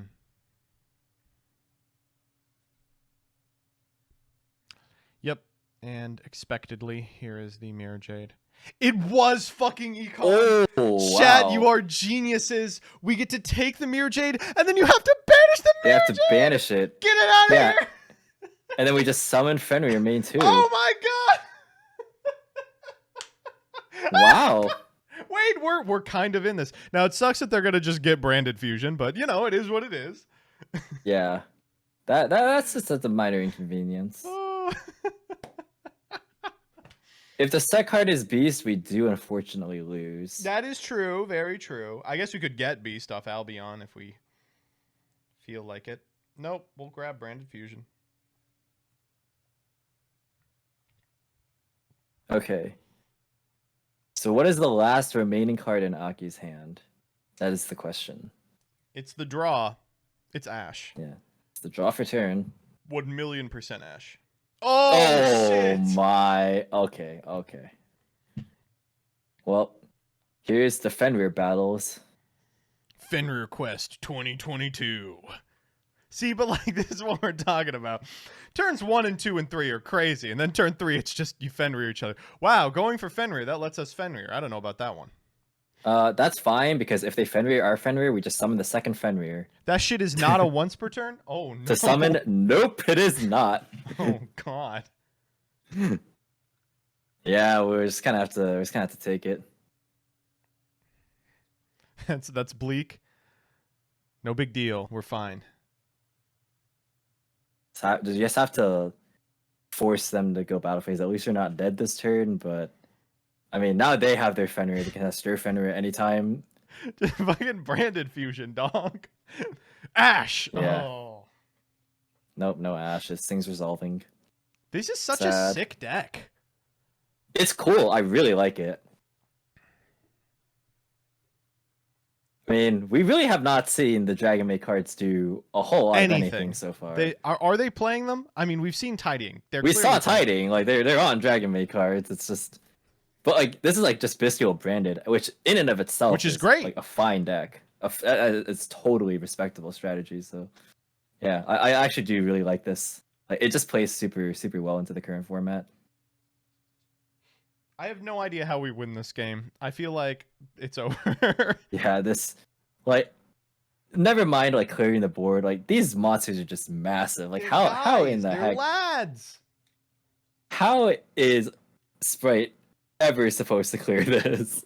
I'm telling you, it's time for Raigeki. Yeah, like actually though. Now, if we have like rebranded going and everything. Yeah, like even if we had Raigeki, they just have so much shit now. Oh, that's And like next turn, our Mirror Jade's back 1,000,000%. online. Yeah, like we have Mirror Jade back on. We get to go get branded Beast here, if we don't have it already. Yep. Yeah. All right. Good luck, Aki. Let's see Raigeki Lightning Storm. So you're telling me those other cards aren't beasts, so they're like Evenly would be actually real crazy. back row. All right, here we go. All right. Yeah, as expected. Triggered a special. We can magnum it for even more follow up because okay. Hold by. No! Just a little It's too late like- on that one. Yeah.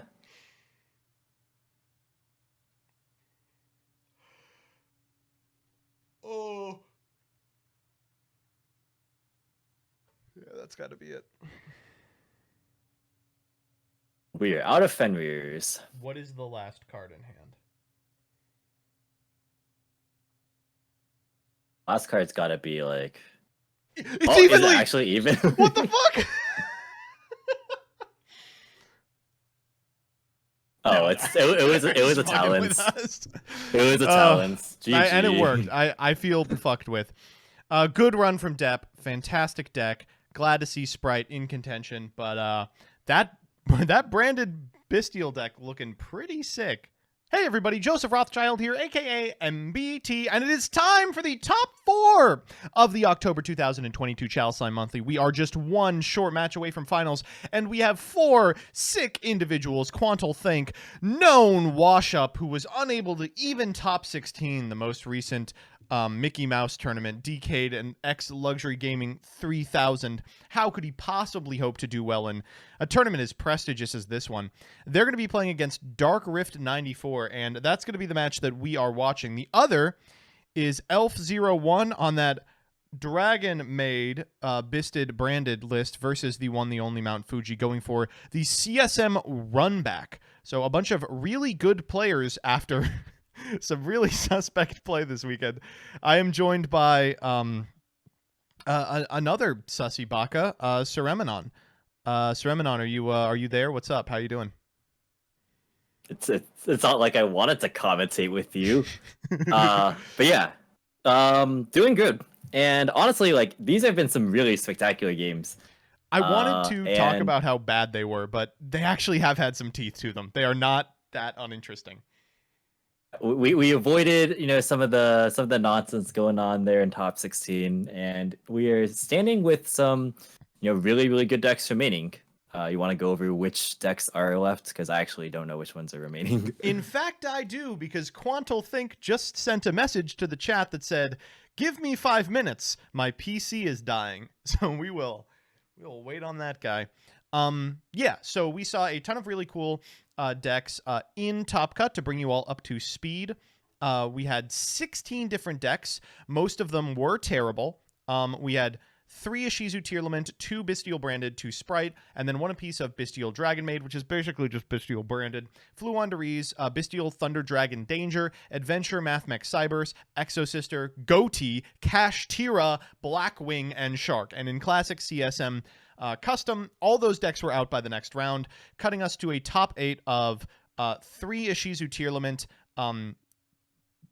branded Bestial, a branded Dragon Maid, Fluonderies, Tri-Sprite, and Sprite. And from there, we have a top 4 of Mount Fuji on Ishizu Tearlament, Quantal Think on Ishizu Tearlament, Dark Rift 94 on a list that we will watch right now, and Elf01 on this Bestial branded Dragon Maid deck.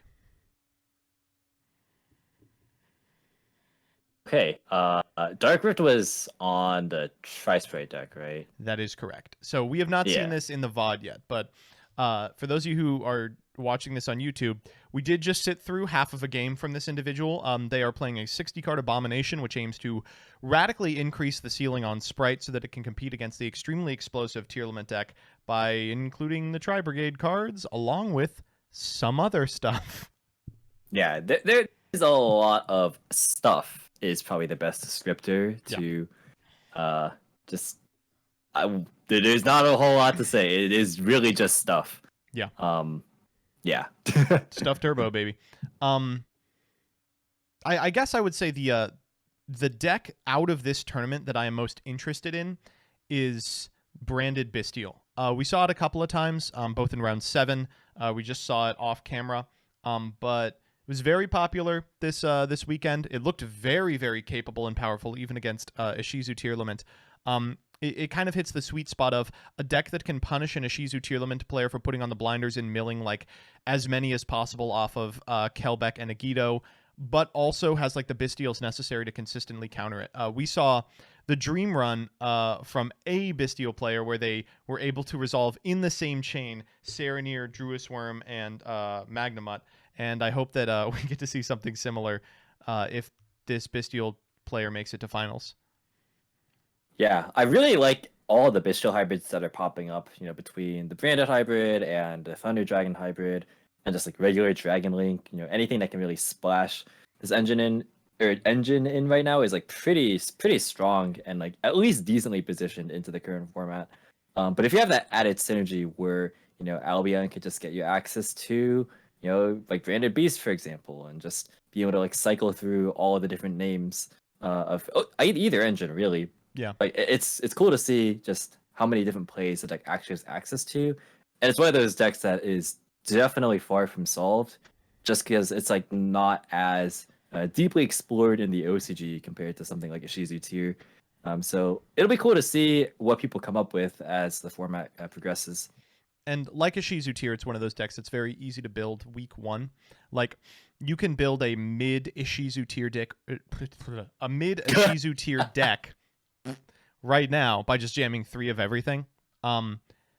You can probably do the same with this Branded Bystial list by just playing Branded. You just like put in Branded stuff, and then you're like, my light target for Fusion is Lubellion, and now we'll just jam 3-3-3. Yeah. And I really do just like the flexibility and be able to send whatever. And, depending on what the format shapes up to be, you can still do cool things like what we were doing a couple of formats ago That with like was regular wrong. Branded, being like send stuff like Necro World Banshee to like flex into Zombie World against. We decks saw like that a Tri-Brigade lot and inside Flu. decks, yeah. Yeah, and like it's still very much an option. And being able to just send whatever light or dark in the game, I mean, I hear that's at least okay. It's all right. Going crazy. It's nice. I am interested. Okay, and it looks like they are about to fire off here. Oh, good. All right. And hopefully Quantal's computer does not crash. All right, we will head over there now. All right, it looks like Quantal won the die roll here. Big, and they're gonna important, opt to very reverse, huge. Yeah, definitely. Also good. That's a Oh, decent activation. And this card is just ridiculous. Like in any matchup, you just have so much more power and ability to like just do anything you want if you have Field Spell up. And like pairing it with cards like Scream and like Kaleido Heart, just being able to pop your own stuff. Speaking of Scream, that's also a solid mill here. So, we're so gonna we've seen the guess to it. Keldo and the Scream here, and the Havness sent off the Sheeran. There's DD Crow, 60 cards, still able to consistently find the hand trap. Not too big of a deal. I imagine we have something else to be doing over the course of this turn. Even if we're forced to just pass on Sulliek, turns out that's still really good. We will see if there's a Rhino Heart. Yeah, that's a nice normal. Yeah, it makes sense. I mean, the ad was Havness, so I mean, you would imagine that if you opened Sheeran. Yo! Oh! Interesting. Huh? Okay, so that's cool. Let's see if they have another tier limit in hand. They do. Okay. Yeah, they do, because we saw them add the Sulliek, so they can at minimum pitch that. And this represents Dark into Sprint. Oh, even worse, they have another Sheeran. So yeah, this Gamma did very, very little. Yeah, I mean the hand traps that you see played nowadays are mostly like DD Crow, of course, is still very popular, as are the Bystials if you consider them hand traps. But outside of that, like a lot of these single like interaction point stoppers are just nowhere near good enough. And you're seeing why now. So many of these decks can just extend through them. I mean, in that scenario, all we prevented was the Rhino Heart sending a card to the graveyard, which we will certainly not have to worry about anyway. We're still going to get the entire Kit Kalos lineup. We had Merly in hand as well. Jeez Louise. Oh, we open every tier. This is legitimately that's cool. the God Open. Let's live in the dream. Get gambling. Yeah. Oh, that was Eh, a Kelbeck, a Mudora, a Havnis, a Sheeran, a Magnamut. Huh. So we've actually activated all those names. I wonder if they'll go for the Kelbeck here. Yeah, I mean, knowing your opponent's on Tri-Brigade cards, that's kind of Yeah, it's a little risky. sussy. I mean, you could still Dark into Sprint if you wanted to get that Merly activation. Or you just We're just Sprint gonna go straight up, Elf. actually. Because you have the Merly on board. You can just Elf here as well. So we do get to set the Celiac. I mean, that represents just so much. And Do we we know know the they're last Sulik? card They in hand added is Crime. Crime. Yeah, Yeah. they added Crime. I don't think they pitched Sulik Oh, did they really? off the Rhino. Yeah, off the Rhino Heart to bring it back. Or did they? No, they didn't. No, They yeah. pitched Sheeran, that's right. Yeah. So actually, yeah, we know their Ooh. hand is. Okay, that's actually a Ooh. really fun activation. Light Stage, of course, has kind of fallen out of favor in Sprite. It's a free 2, but here it's going to allow them to. Well, I was going to say decline to summon the Lilybell and then try and snipe the Celiac, but we can try it anyway.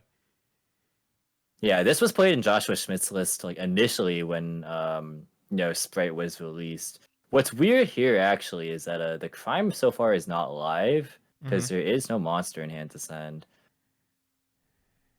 And no response, I think, from Quantal there, so I would imagine that was the Crime that was sniped. But Sulik definitely is still usable at any point, and we have Field Spell up. So we shouldn't discount that. Yeah, like if we absolutely need a Sulik, and that is the Sulik, and he's just a toggle Andy, we can go. Oh, this is still fine. Mystic Mine here, This is very fine. frustrating. You imagine you hit the Crime there, so you just do that in response. But you can chain the Mudora here, targeting any number of tiers in your graveyard, shuffling them back into the deck, and then at resolution, activating the effect of the Perlino in order to pop the Mystic Mine, not a monster effect, and therefore completely fine. It's a little weak to like another DD Crow, but 60 cards. And this is one of the best interactions of the deck. Just being able to freely at any point pop a card, and like this is just a clean out to mine. It does play into tactics, but like you take what you can get. Yeah, you do what you have to. Oh, they're taking too. So I wonder if you just fire Celiac here so that they can't take the Merly. Yeah, you're put in a position to where like they can just take your Merly, which is also a 2. Yeah. And then things get really out of hand. You're gonna have to allow them to have the Elf, which is crazy. Of course, they can make a really big ass gigantic, but I mean, you can't let them have Merly. You have to be able to activate it. It's your last point of interaction, really.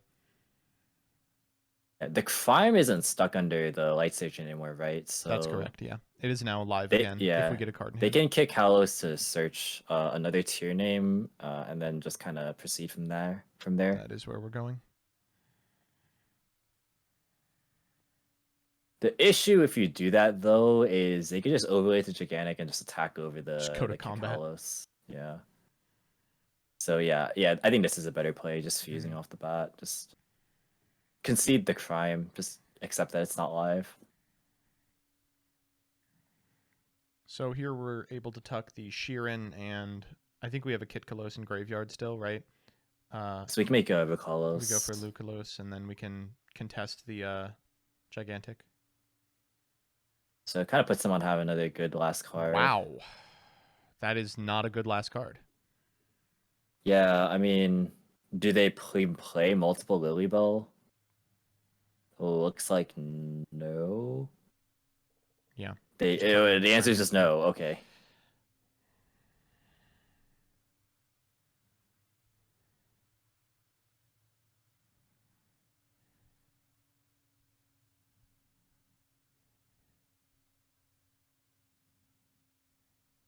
What do you do from here if you are Dark Rift?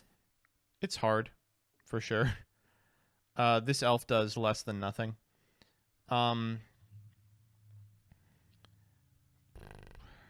If you we're not too locked, right? Yeah. We're not too locked. We can sprint, but then they can just negate with the Angler. right? Yeah, so you could send a Kit here, maybe? Yeah, we can send Kikalis a mill. Oh, right, we sent Tri-Brigade Kit, which is like fine. Go Nerval, add anybody. We normal it, and then we can maybe... Jeez, We even that normal doesn't it. work, yeah. But like, yeah, we can just we could do any number of things. We can just like Keldle back the guys. We could call us negate the Karis.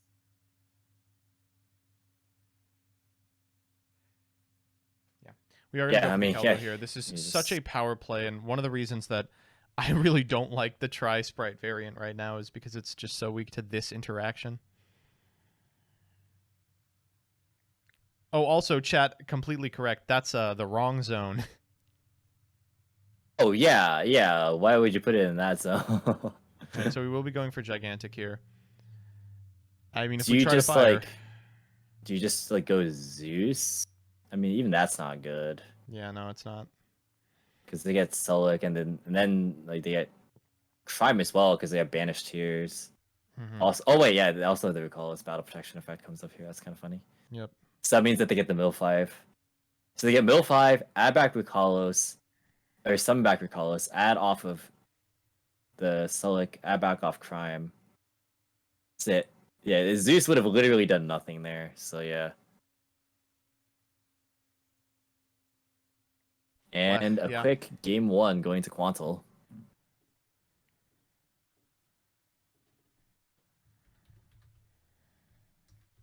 So yeah, even though like it wasn't the most insane end board off of Quanta, like the crime not being live, it was still plenty of interruptions, and that's in large part due to Medora and Keldov just being so reliable. Like any point you just hit it off your melee combo, and then you instantly have like twice as many interruptions as you would have previously, just because the graveyard is such an important resource in the format. Mm-hmm.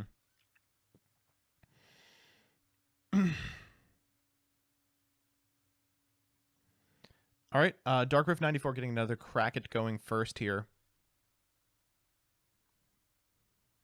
And I wonder what options they have coming out of the board. I'm actually just gonna take a quick peek. Yeah. Oh, it's actually mostly go second stuff. So not really any like blowout cards we're gonna see.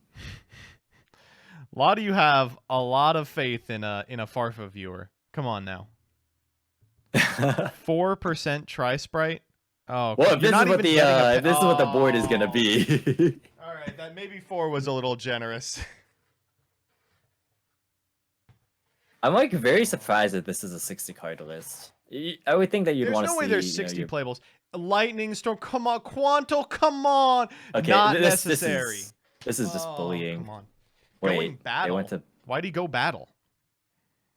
They said "oops" in chat. All right, whatever. All right, well, it's okay. They're just going first, right? This is effectively them just going first. Yeah. They went first. They hand ripped their opponent for 2. That's what happened. yeah. It's the Levineer play all over again. Yeah. All right, Sheeran Levineer here. Diablos. Oh. Okay, Crow, sure. We got something. See. I mean, normally we might not have. Actually, we don't have nothing just at all. kidding. That ain't nothing at all. Oh. You know what's crazy? How Dark Rift used Droll Gamma last time or last game. Orange Light Pitch Medora is literally Gamma and DD Crow as well. That's correct. You're right. It's like actually it's the same thing. I mean, it does cost 2 cards just like the other one, but it's also better than both. But like it also is like your engine. Oh, did hit the kit here, so we're gonna get them a starter. Okay, we're gaming. Also we're hit gaming. Merly, Omnis, Keldo, Mudora. No. Okay, Mills. Lord. Decent Mills. Getting crime here. It's decent, yeah. And yeah, there's what we talked about it previously, where keeping a crime going second actually is definitely still viable as a strategy because keeping in your engine pieces makes it so that you're able to like play through boards and then set up like one of your own. It's really hard to stop. Or you can just in a format where Bistios are everywhere, send the crime whenever you need to and get stuff back.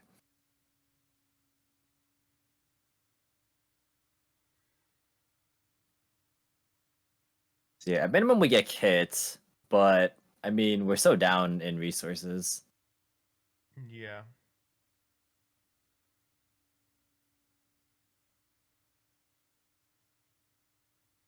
Right. So we're resolving our fusion play. We're just gonna make Aurora. Yeah. Yeah, I believe we only fused once there with the Havness, I want to say. Yeah.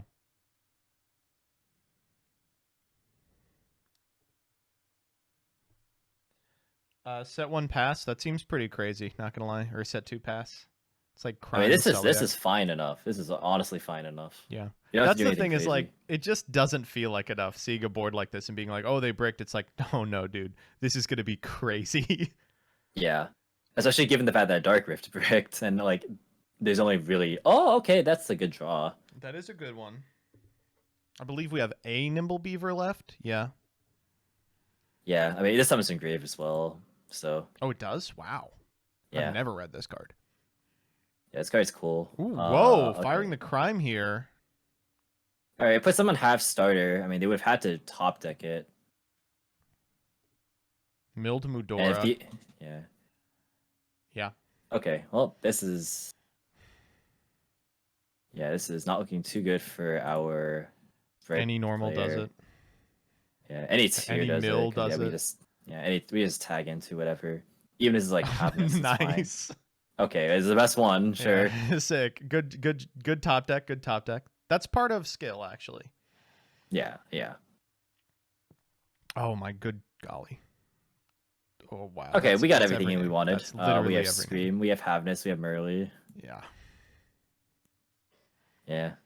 And here's the point where we just don't even need to Vegeta. Like, why Mhm. would we even bother? It's the only scenario in which we like accidentally give our opponent something to do. Yeah, there's like the only way we can lose. Yeah. Getting Sulik. And then we can grab ourselves just any manner of bullshit. Lulu. Alright, here's Rukalos. That's lethal. Oh, it's actually 500 off. 3k, yeah, it's 500 off. Oh, and they But surrender, Darker typing says, in chat that the hand is Tactics Kit Blue, and Quantum moves on to finals. Wait, so Crime the Beaver was actually the play.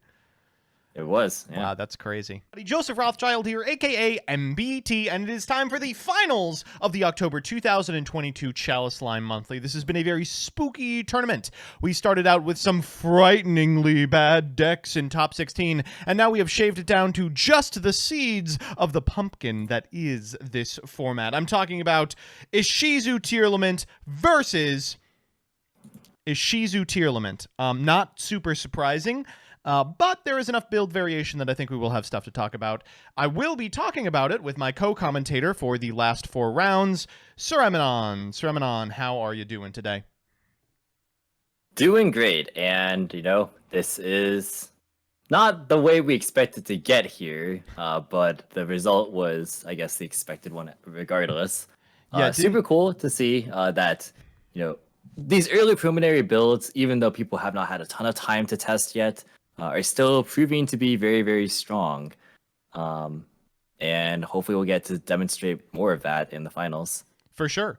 We've got Quantal Think, fresh off a top 32 in the luxury event, versus Mount Fuji, fresh off a victory in the most recent Chalislime Monthly. I mean, not surprising from 2020 Quarantine Series Player of the Year.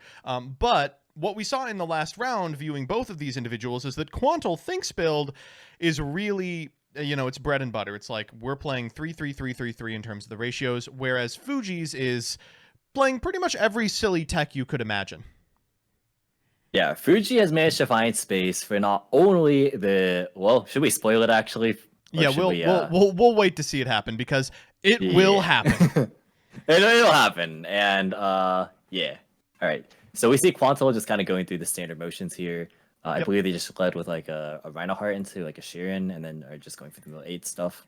God, it must feel so good to be allowed to do this after matches and matches of playing against the bestial cards. Finally, a deck that respects that you're just trying to fill your entire graveyard and will let you do so. And we're just kind of going for a game plan. We see like Droplet main deck here for Quantal. I actually think both players are main decking Droplet. You got to outdweller somehow. Yeah, you just have to beat Dweller.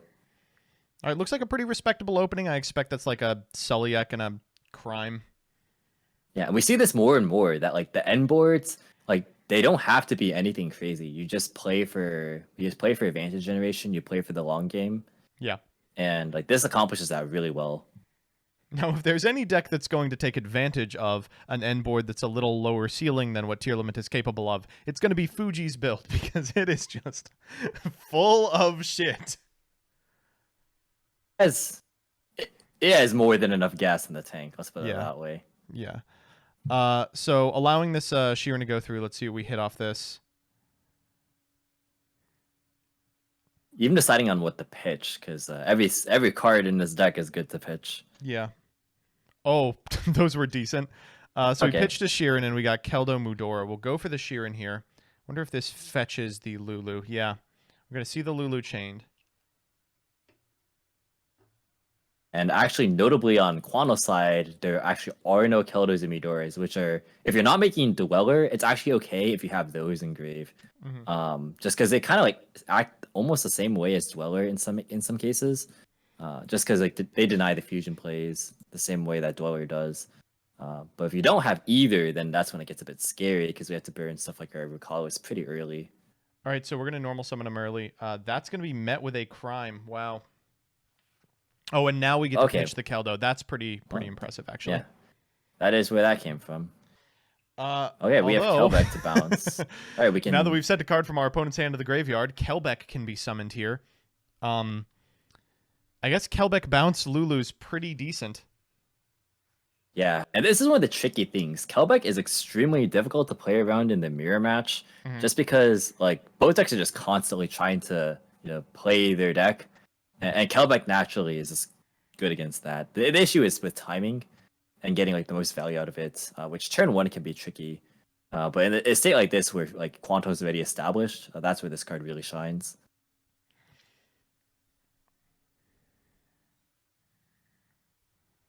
I wonder what we're thinking about here. Yeah. I don't really know who has the prio here to think. Also, it gets interesting when you see like the Keldon Eudora wars, where like you often can see one in this kind of game state just be activated to force the others.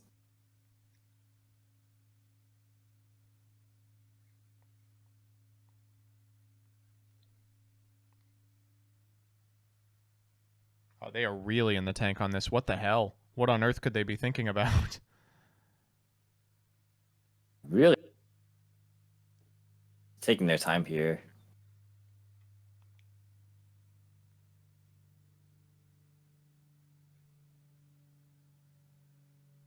Fuji, when given an inch in terms of timing, likes to take it. We shall say. Loves to have time to be in the tank. I can't really fault him for that. It's great to actually think through your plays, but it's not something that Yu-Gi-Oh players are familiar with usually. It is also not Quanto's PC dying. They're talking in chat, and Fuji is expressing that they're just thinking. Yeah. So if we Kelbeck here, bounce Lucalos. This is all part of one activated effect, right? Eight. So what might happen is like we Kelbeck target a monster. The targeted monster is sent with what we presume to be a set Sulliek. That prompts an activation, but then we get into, like you said, the weird Mudora Keldo war, which I believe Fuji comes out on top of. I mean, it comes at the expense of both of his names, depending on what gets targeted. That's probably... Oh, yeah. Deciding on the target, yeah. All right. We are targeting the Lulu. There it goes. We're going to overlay for Redoer? Yeah. We have to do Redoer, I suppose. This is kind of crusty. You go to combat here to force out a Sulliek. Then you get into the war, but then the Redoer can't detach. Yeah, so you have to chain the Redoer here. Which is fine because it means that Merle sticks on board, but the problem is that like, the Sulliek would just be able to do it again at a later point. Like when the Reader comes back at end phase. Yeah. There's no good way to do this either, right? You chain Redoer in order to tag out. Then your opponent can go to banish your monster.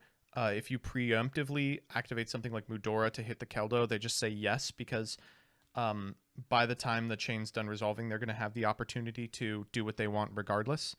So, yeah, I think this is fine. They're just going to go Merly and force both of these out from Fuji, basically. A lot of the times, like you'll see, especially if one player gets Dwellered, or like if one person gets sub Dweller and the other person just tries to mill to like get the Medora and Keldos engraved, like the person who had the Dweller set up will just use their own Keldo and Medoras and end phase to shuffle back the opposing Keldos and Medoras, just to like deny any like interruption on the follow up. Yeah. And forcing the Keldo here. And of course they will take it. It says fine, yeah, of course. And unfortunately, Quanto's saying that they didn't want to do that. I wonder, it didn't look that abnormal. I'm kind of curious as to why they were saying it was an Edo Pro moment there. Yeah. Chat saying Quantal should have chained Keldo to Suliek. Oh yeah, that is true. Yeah, because yeah, you had to preempt it. Yeah. I don't understand how that changes anything. Am I dumb? No, it does, because if you chain the Keldo in response to the Suliek, then like it gets all of Fuji's like shufflers back. So by the time Merly hits the grave, there's no more shufflers. So the Merly gets guaranteed to resolve. Oh, I see what you mean. Yeah, like it's this kind of thing I have to constantly think about in the mirror match. Ugh, this is. So it's actually that's like an Edo Pro throw, unfortunately. And hold a memento. Yeah. So it's not like the worst position for Quantal to be in. Regardless, just having a face-up Suliek is pretty crazy. Redoer is negated forever, so we're just never going to get the effect of like the Sheeran that's tucked under it.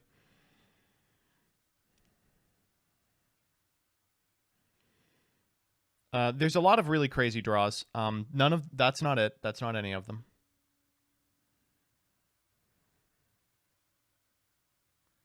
I mean, the good news is that like the redoer being permanegated is like it prevents the Sheeran from actually being used as a fusion mat. So like both are kind of on sort of top deck mode. Oh, okay. I figured I was like, he's either it's Suliek, but he would never set the Suliek. It's got to be Gravekeeper's Trap. Yeah, and here it is. So Yeah. Fuji actually on the full Shizu lineup, like the full thing. All right, and actually, so if you this is ever one of seen the this only card, ways folks, to get Salvation out of the hand. So Bridge of Salvation is it's a pretty rough card to draw, but it can be banished from the graveyard to add a Crystal Beast and a field spell from your deck to your hand, and that's anytime it's in your graveyard. So it's a wonderful card to mill, and as a result, Quantal is just going to scoop them up in the face of literally Crystal Beast, Emerald Tortoise. Unfortunately, it was just kind of a moment where if they had been able to chain their Keldo in response to the Suliek, that would have changed a lot, because Quantal would have been actually way farther ahead at that point.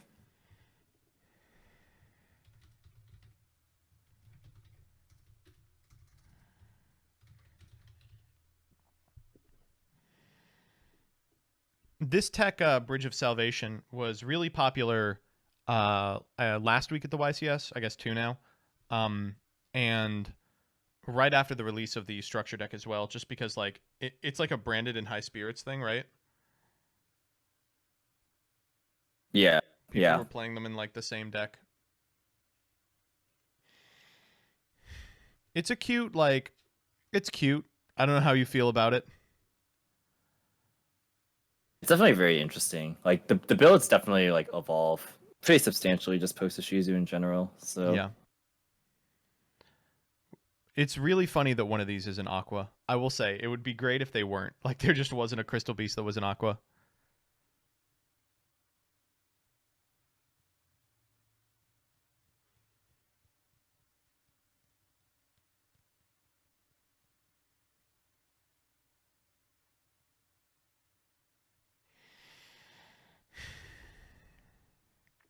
Side patterns have got to be kind of rough here. I mean, this is probably the matchup you expect the most, right? Coming into the next format. So yeah, I imagine their board plans are pretty comprehensive for this. They may have, they may be playing a different board because it's the CSM and you have to be prepared to be like adventure math mech in Top Cut, but I still feel like this is the one that deserves the most consideration. There's also a strong chance that both players like already main decked pretty heavily for the mirror. Yeah. Which is like not too surprising. Hey, here's a pretty sick open. Quantal Think with Perlino. Yeah, Field Spell always very strong. We are going so they're for going to grab Sheeran. Sheeran. Sheeran effect. Some of that bad boy. What do we hit? Ooh, Bestials. Wow, all 3 names. That's crazy. All 3 names, yeah. I mean, we're definitely going to be selective with what we're using here, though. Or we'll just depending on what fire we want to play around. Yeah.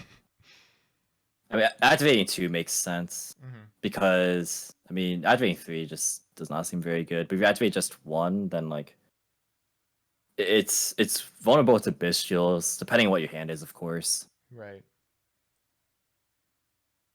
But it's interesting, like with the Bestials, because like if you see your opponent activate 2 of them, like, and you have a Bestial, like in a situation like this, it could be worth it to just hold off on the Bestial for like the potential 3rd name, like especially if it's Merly, because like they can always like go for a Merly push afterwards via Sprint. And then that's like where they can. Is such a sick card that this deck gets to go into. It just does so much.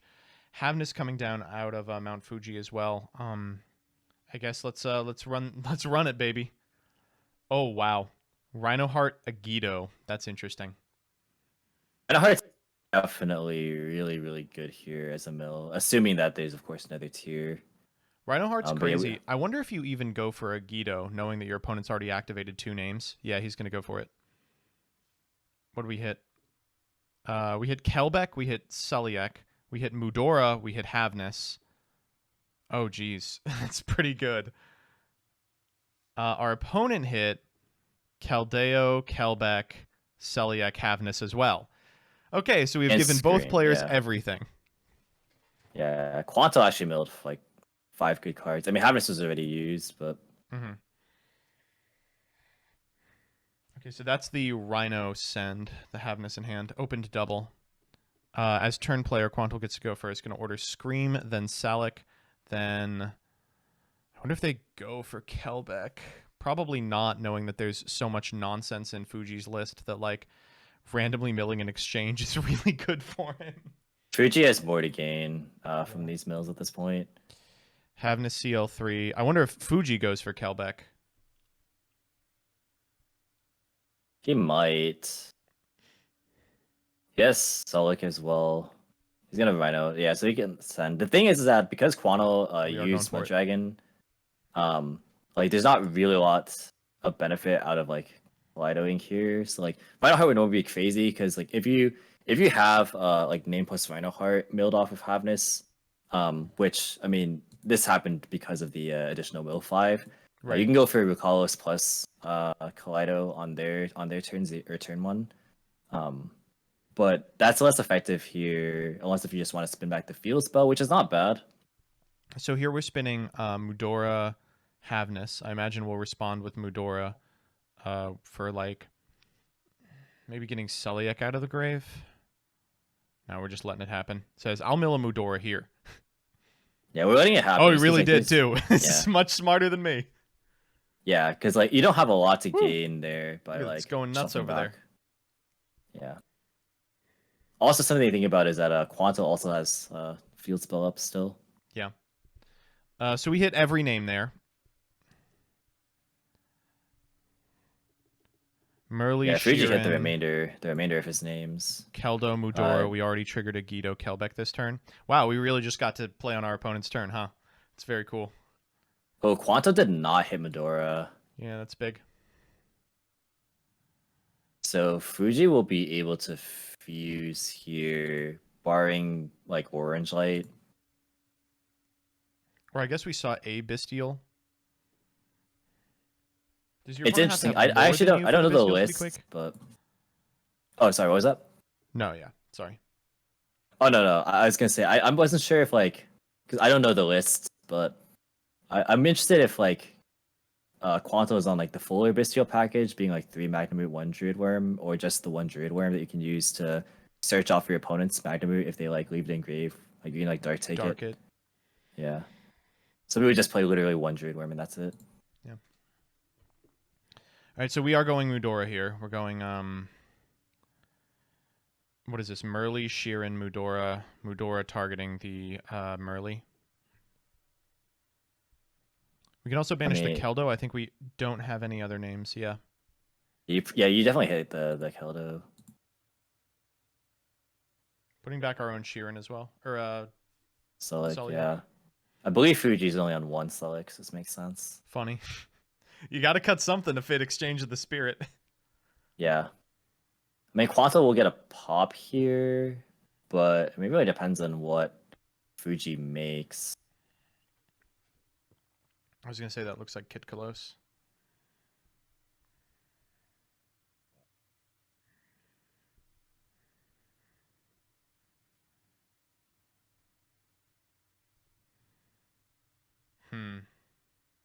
We are going Kaleido.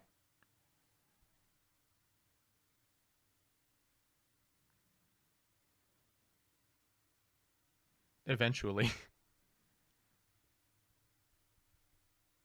Quanto searched Crime, right? Yeah. Okay. Perlino here. I wonder if we Kaleido targeting the Perlino. I mean, yeah, we can't target any of the monsters. Yeah. I mean, this makes sense that the Perla Rhino doesn't resolve either. You've been turn playered. Yeah.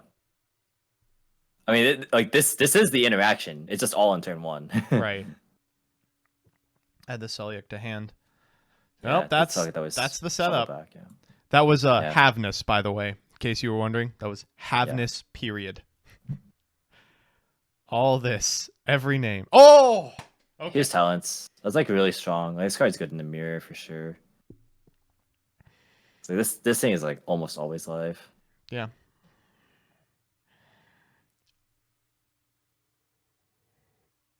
So we're gonna take Kaleido Heart.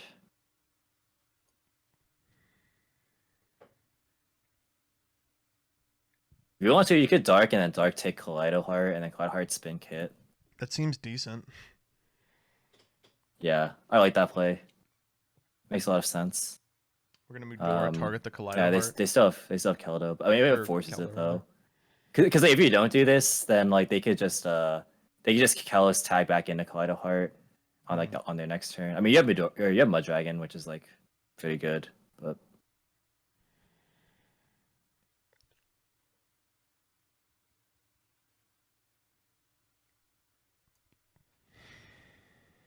like now you can use this Mud Dragon for potentially a Dweller if you wanted.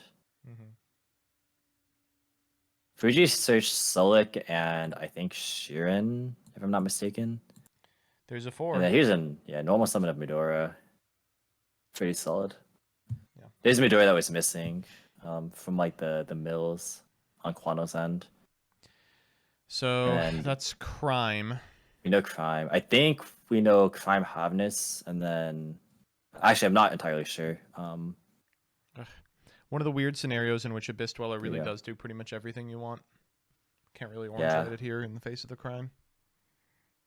At minimum, it's gonna force. I mean, if provided there's no orange light, it will probably force. Forbidden Droplets sending Celiac. Oh. Yeah, that's what we're doing.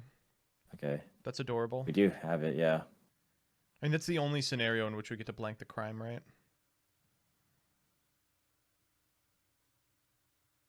Yeah. That's so cute. Oh my goodness. That's so cute. I don't think there's a world where either player uses the Midoras. Yeah. Doesn't make any sense.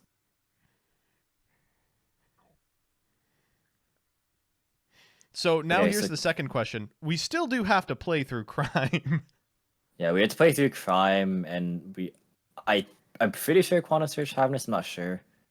But also there's Midora in both players' graves, which, I mean, that could be addressed immediately. Like, either of them could pull the trigger if they wanted to. Redux asking if we've seen the Outside Link summon to bait out Shufflers. We've seen it a lot, actually. for exactly that purpose. It's hard though because like the space in the extra is just so tight.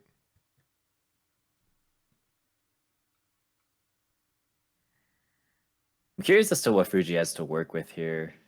Yeah. Right, You know this game what, state the is Sheeran, I very think? interesting. Yeah, we know Sheeran. Yeah, the Celic was pitched. And even though that was like a really cool play, still has to contest Medora. Still has to beat Crime. Like that's a lot. Like, this is a really, really complex game state. Yeah. Like as far as like what could happen like on Quano's next turn, especially. Like depending on like what gets cleared on this turn and what doesn't. And obviously the mills impact everything.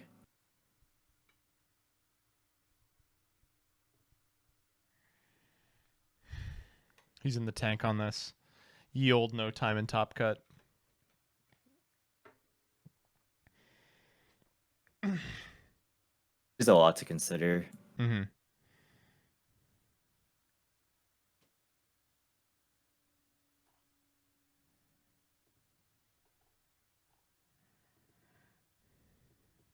That Talents is like pretty strong.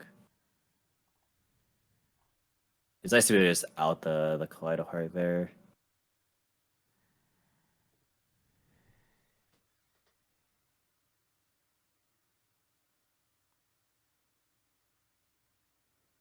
Fuji really, really thinking on this one. Me too. I'm like, oh, these I mean, these game states are almost impossible to navigate. Do you think there is an argument? Hear me out. To going battle. To do what, like crash Kikalos to turn off Crime? Turns off Crime. Yeah. I mean, it entirely depends on what Fuji's hand is. Yeah. I mean, the important thing that Fuji got done was also getting rid of the Pillar Rhino. Yeah. That's like really big. Okay, we are main phasing Mudora. I like this just because like it blanks the Mudora. I mean, it really depends on if Fuji also has to like play it into Havness. Mm-hmm. That's the thing. Targeting the Celiac again. We are getting a lot of mileage out of this card. Yeah. Yeah, there's no way Quano ever changed the Mudora there. Mm-hmm. There's just nothing of value to put back. Like you can put back your own stuff, I guess, but like there's a chance that you just mill the thing again. We are going off combat. Havness. Wow. We're gonna try and load out the Crime. Yeah. All right. This is good if you can like shear it into like a play. Let's get gambling. If you can shear and mill Keldo, that would be insane. Oh my god. That was actually absurd. Fuji! That's the kind of like literally right as I said it happened. CSM Player of the Year 2020. Holy guacamole. Yeah. Oh. He just like wanted it more. Here, like it just makes it so that now Fuji gets to resolve his fusions without any fear of Quano shufflers. And then now Fuji has his own shufflers to deal with whatever the Havness might mill. And he's actually even skipping the Kikalos step and just going straight Rukalos. Yeah. So now he could even deny the Havness now and can just like shovel back the Havness when it gets destroyed off the Rukalos. It's very cute. So very cute. Now this is like really, really, really good for Fuji. Like that mill was absurd. It was decent. Like the fact they got 2 mills means that he gets to use for free. Or like 2 names plus Keldo. Like it had to be like literally just exactly that. I think what Fuji was doing while thinking was just entering. You know how people do Ace, like arbitrary code execution. He was doing that for the Edo Shuffler. It was like, here's what I need on top. Yeah, and to be fair, Fuji definitely still had a play, even if he had like only 1 name with the Keldo. But like, I mean, hitting Keldo at all was like pretty big. And by pretty big, I mean that's like game-winningly big. All right. This is gonna be crazy. Mill 5. Unbelievable 5 mil hits, baby. 1. Just Yeah, we truly still have. shocking. Yeah, I mean, we hit all the names Every anyways. single name.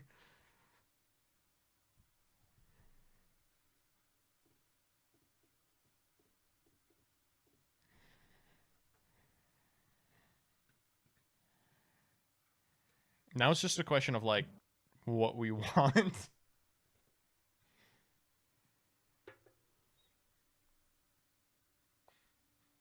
Yeah, it depends on what we want to set up here. I mean, we have Selic added off the Kikalos, That was so wrong.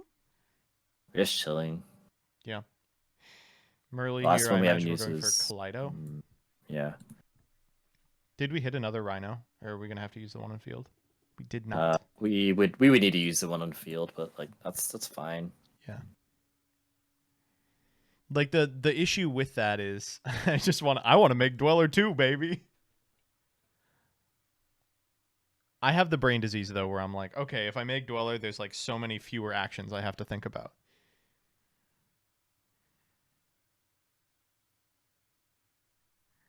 We Kaleido Heart spin. Ooh. Oh, interesting. Spinning the Dweller there. I did not expect that. I guess you technically can Lulu or flex the Celiac on the dark. Seems like you just want to keep it. I don't know. Dweller sucks. He's rough.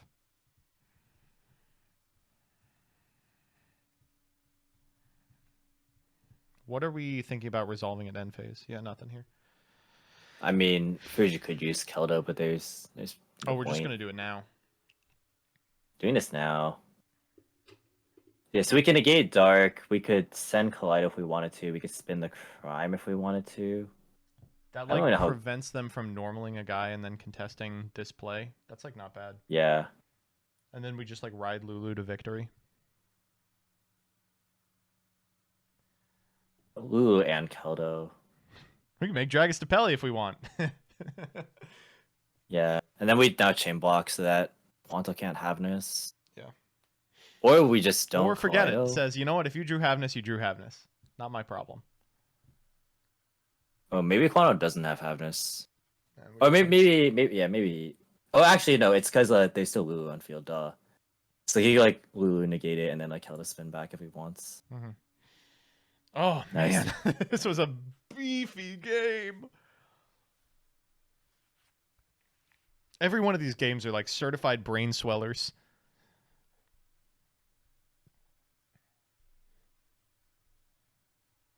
I don't think Quanto is out of this by any means. Though. No, Quanto's got 4 cards in hand. Like Fuji's interruptions are pretty available. Yeah, let's just Like walk as through in what like we they're know. pretty well known. It's it's Dragostapelia, it's Lulu, it's Keldo, it's Mudora. That's it. Yeah, Medora as well. Yeah. I mean, those are good. They're crazy, but they're also beatable.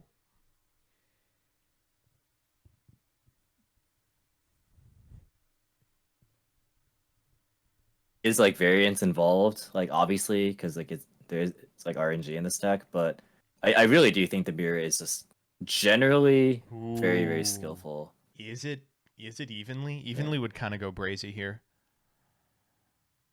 I'd be very surprised if Quanto sided evenly going first. Right? I really think we're just crashing Dark to grab Sheeran, or we because we got like Sheeran pitch. Yeah. Yeah, we Sheeran pitch. If they Lulu negate this, we can chain Havness to it if we have it. So like no matter what, we're getting some sort of value off of this play. Mm-hmm.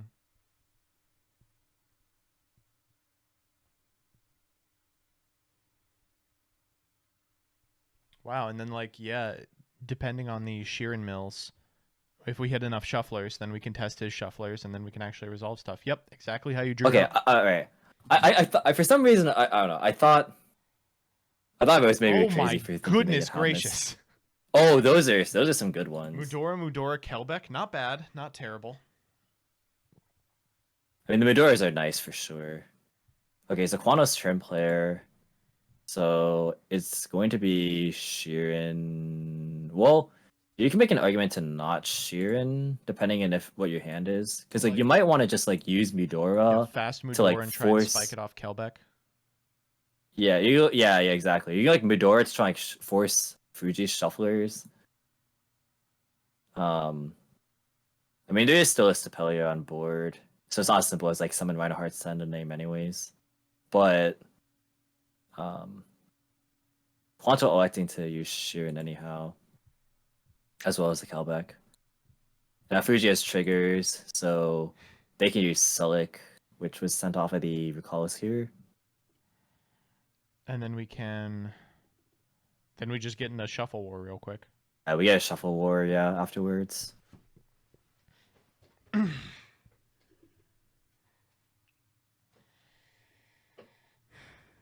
Oh, if only Fuji had had Exchange of the Spirit, this would be so much easier. So it's interesting because like in general having both the shufflers is nice, but like in a scenario like this, like Quano can force out like both the shufflers for Kind the of a price of one. liability. Or at minimum just like put them back Mhm. and put Fuji on like mill them off this Kelbeck that is about to resolve. Yeah. Put him at orange too, just another dead mill or like dead draw. And then we get to inversely like have this up while Fuji has both, while we have a really high chance of hitting Keldo. Yeah, because we haven't used Keldo yet. And we still have 2 remaining in deck, assuming one's not drawn. Yeah, it's like one that's always being forced out on Fuji's side because it's gonna put back the Sheer, and that was just activated. This is game 2, folks. We still have a game 3 if Fuji doesn't win. I really, really, really like this mirror. I don't know. It's just so much. It is taxing. Like I feel like it would be hard to play at like say a YCS. Yeah. If one were going to I'm not play playing 9 of like, these, but yeah, 9 of these. Yeah. But I mean that's the thing. Like you're probably gonna play like a good number of these.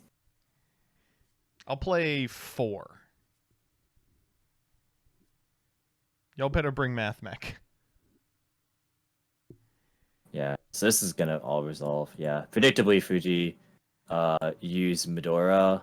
And that's actually his last Medora, and this is Searching Cavernous, of course. Alright. We Let's see hit what the the mills Guido, are. which gives us some utility. Ooh, wow, we've got Reaper in here too. Quanto hit Merly Scream. and Scream. I wonder if you gun the Agido. There's a lot of really good mills for Quantal. Yeah. We are going for it.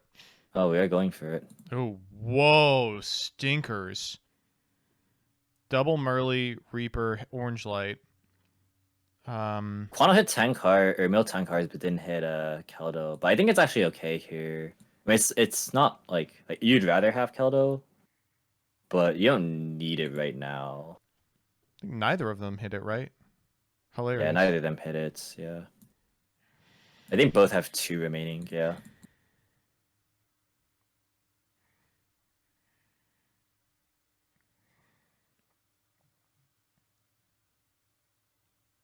Okay. And a Quanto search crime as well. The crime that was actually just spun back by the Kaleido earlier this turn. And that somehow didn't get milled either. Right, so now Quanto has to resolve Merly. Okay. So here's Kikalos. Fuji can opt to Havness. Fuji can also opt to use the tiers that were milled being I think Merly, the tiers are and just that's Merly, it. Merly, right? Yeah, just Merly, yeah. And then there's also Stapelia, which can negate this if you want. But yeah, choosing not to, which I think is reasonable.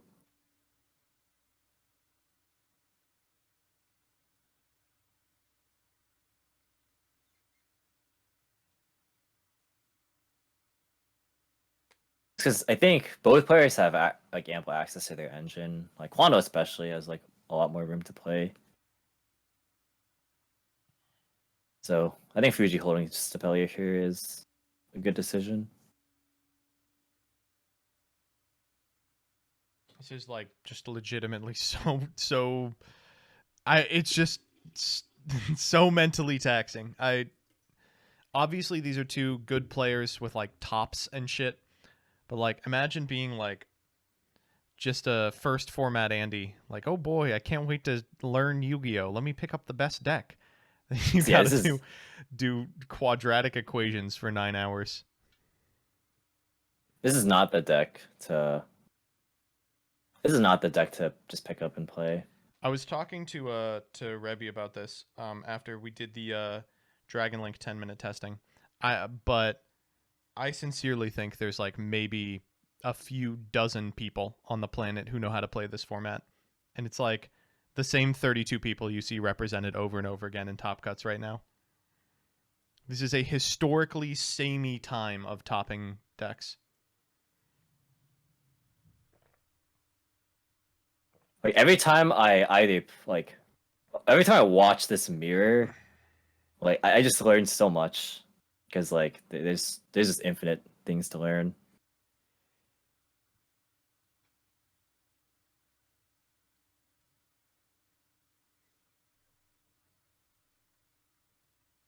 Let's see.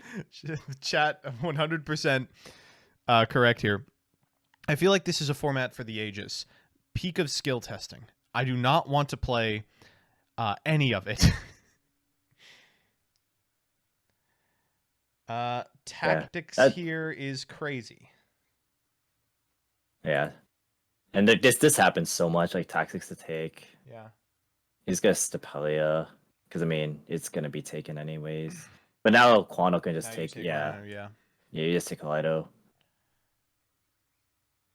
Because it's so annoying to out. Did Dark ever get recycled on Quano's side? It did not. It's still chilling. Yeah. Scream. I mean, it's still fine. Yeah. We have a Scream. Yeah, Scream was it was the add-off kit. So we can like Rhino and then Scream, and I think we used like a huge battle turn.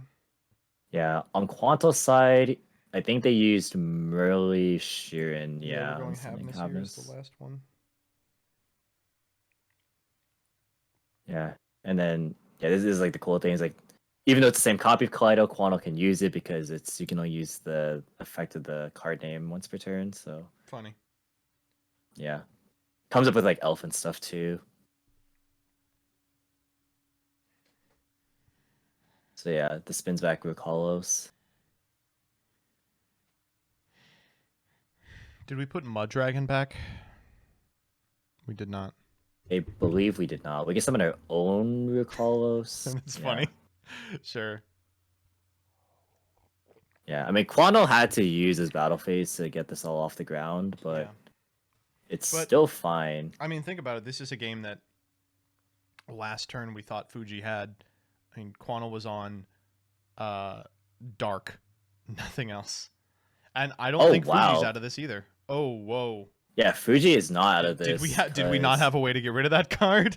Yeah, we weren't able to link away. Yeah, because we couldn't make Elfish Sprint, and it looks like Quanto's not in Masquerena. So yeah, I mean, there still is a crime set on Quanto's field. Like slowly, everything is becoming known. Mm-hmm. Very slowly. There's still actually unknowns in Fuji's hand. But we know Havness Sheeran.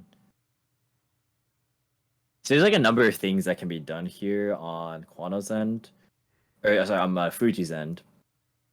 But the thing is, like, Fuji can't just like force the crime by going battle phase this time. There's just too many names. Guys. Yeah. We could like normal. Ugh. Can't really normal at all because Scream will make it impossible to clean. Scream will dome everything for 5, and that's like in the mirror. That's like this is what you were saying. Yeah, it's really a shines. huge. Yeah. It's a huge, thing. Yeah. We are gonna go combat. We're gonna kill. Yeah, you just have to do some cleanup duty first. Yeah, I was gonna say I would not be surprised to see a crash here. Crusty for sure, but like, what are you gonna do? Yeah. I mean, you can always bring it back off the Kikalos. Yeah. I mean, the issue is you still have to somehow force crime. You can maybe read that they don't have another guy in hand. I mean, I don't know if that's a good assumption to make Yeah, because no, it's Quano actually had, an actively bad assumption. yeah. Quano had the ability to just get Stoic instead We at are any gonna try point. and do the old yoinky splinky here. Yeah. I mean, this is not a bad crime hit just because like it shuffles back the Cacalus, but the problem if you do that is there is what's it called? Mudora. Oh, Medora. Okay, that's actually a good pitch That's a though. 6 Actually, to be fair, Quan already had a Medora engrave, so it wasn't. No, never actually that mind. It useful. actually sucks ass. Fuck Yeah. you. So Fuji can do a number of things. Fuji can Sheeran pitch Havness, which guarantees a fusion. The problem is that it triggers Quano's Scream still. Right. Do you think there's a scenario where you just pass here? I guess so. Yeah, well, yeah, because you can like defend with Havness. Mm-hmm. We can make it level 1. That's fine. We are gonna Mudora here, try and give ourselves a better chance of hitting something crazy. Yeah, and putting back like just better top decks. It's fine. Yeah, Pearl Rhinos. Paralino, Merely. Oh! Yeah, putting back Pearl Rhino and putting back Instant Fusion is like so powerful. Like those are like some of the best cards to just shuffle back if you have like the ability to just freely do it. And Quano has another Midora, so like this is totally fine to just do. Okay, here's a Keldo. I mean that triggers trigger Scream, Scream, so which is any normal fine. is a good normal, yeah. And then we can Scream hit 2 names. It's quite good. Okay. So we we're got gonna extend no both. shufflers, right? Fuji doesn't really have anything. Oh, okay. Okay. That is one way to potentially get a shuffler into grave if you want. But yeah, because we can CL3 Mudora to do the old Ben Teneroni on it. Yeah, you just deny it.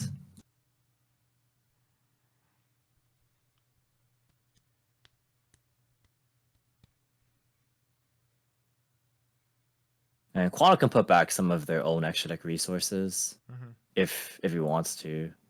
Yeah, Recall Us and Dark. Dark especially Dark's seems like here, a good put back. Just gotta find anyone. And the reason for that is that there's still Kaleido Heart in Fuji's grave, so now it's kind of just exposed.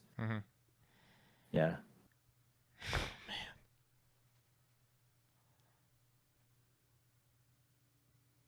Like we could even make like Stapelia here to like deny Fuji Stapelia. Yeah. But like I think Rukalis makes sense.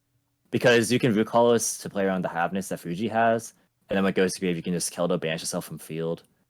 Can you not drag a Stapelia the Rukalos? Oh no, because predator counters don't do anything. Yeah, because it just gets attacked over and it doesn't matter. Guess we still do it, yeah. I mean, you might as well. I mean, sure. It doesn't really do anything, but in case it comes back somehow, then yeah, sure. You do it on Rhino. Rhino already has one.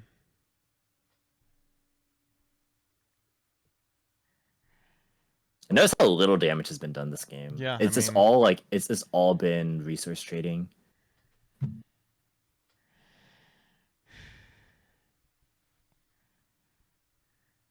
Ten cards left in deck for Quantal, by the way. Yeah.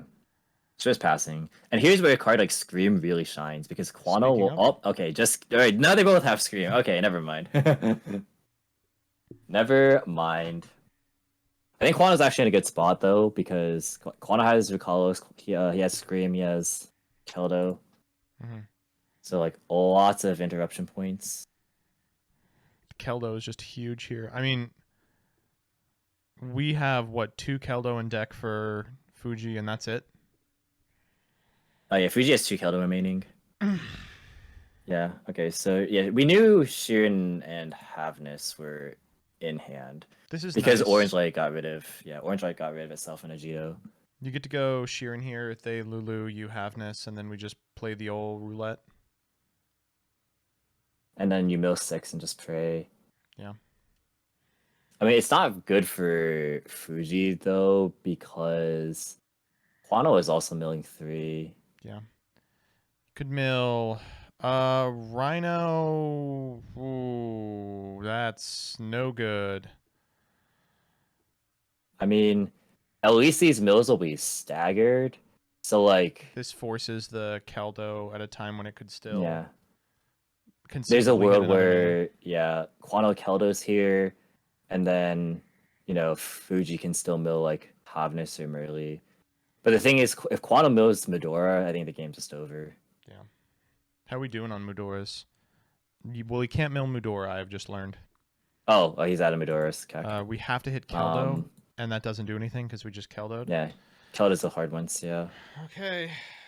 Okay, so it really comes down to whom or like what the mills are here now. Oh, Keldo, Kelbeck, Agito. Wait, can we deck him? Oh God! Wait, no, wait. you can't activate. Wait, Hold up. they mill exactly 5, not up to 5. Hold Wait, up. what happens? What happens here? Does Fuji mill like resolve the second mill? Wait, it does. Wait, it works. Wait, Okay, I didn't know that. I thought I had to mill exactly 5. I mean, it's crazy for sure. Wait, We have a Keldo in Grave, right? We can contest their Havnus activation. Holy shit, do we win by deck out? wait, what? Yeah, we did. Wait, no, because Keldo would shuffle back. We have a So no, Keldo. it's not deck out. It's not. Yeah, Keldo would shuffle back, but like leaving them on just 2 is kind of nice. That was a crazy scream mill That was off of unbelievable. Fuji. Oh my goodness gracious! This fucking format, dog. I can't. Yeah, this mirror is like actually just insane. Oh. Again, game 2. Yeah, I think it's worth Keldoing here because chat's right. You're gonna leave them with 2 regardless. Exactly. Yeah, you definitely just do it. So if you shuffle here, you actually put them 2 closer. I mean, Fuji has like a lot of things to work with. Fuji milled all the names. Yeah. Is Merly effect or you can send them? So can you activate this if you have 1 card in deck?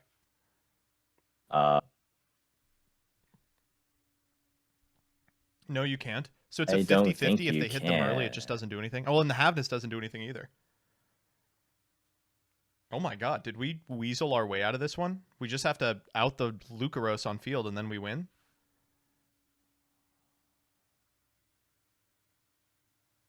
Bear says, I am so happy I did not book Pasadena.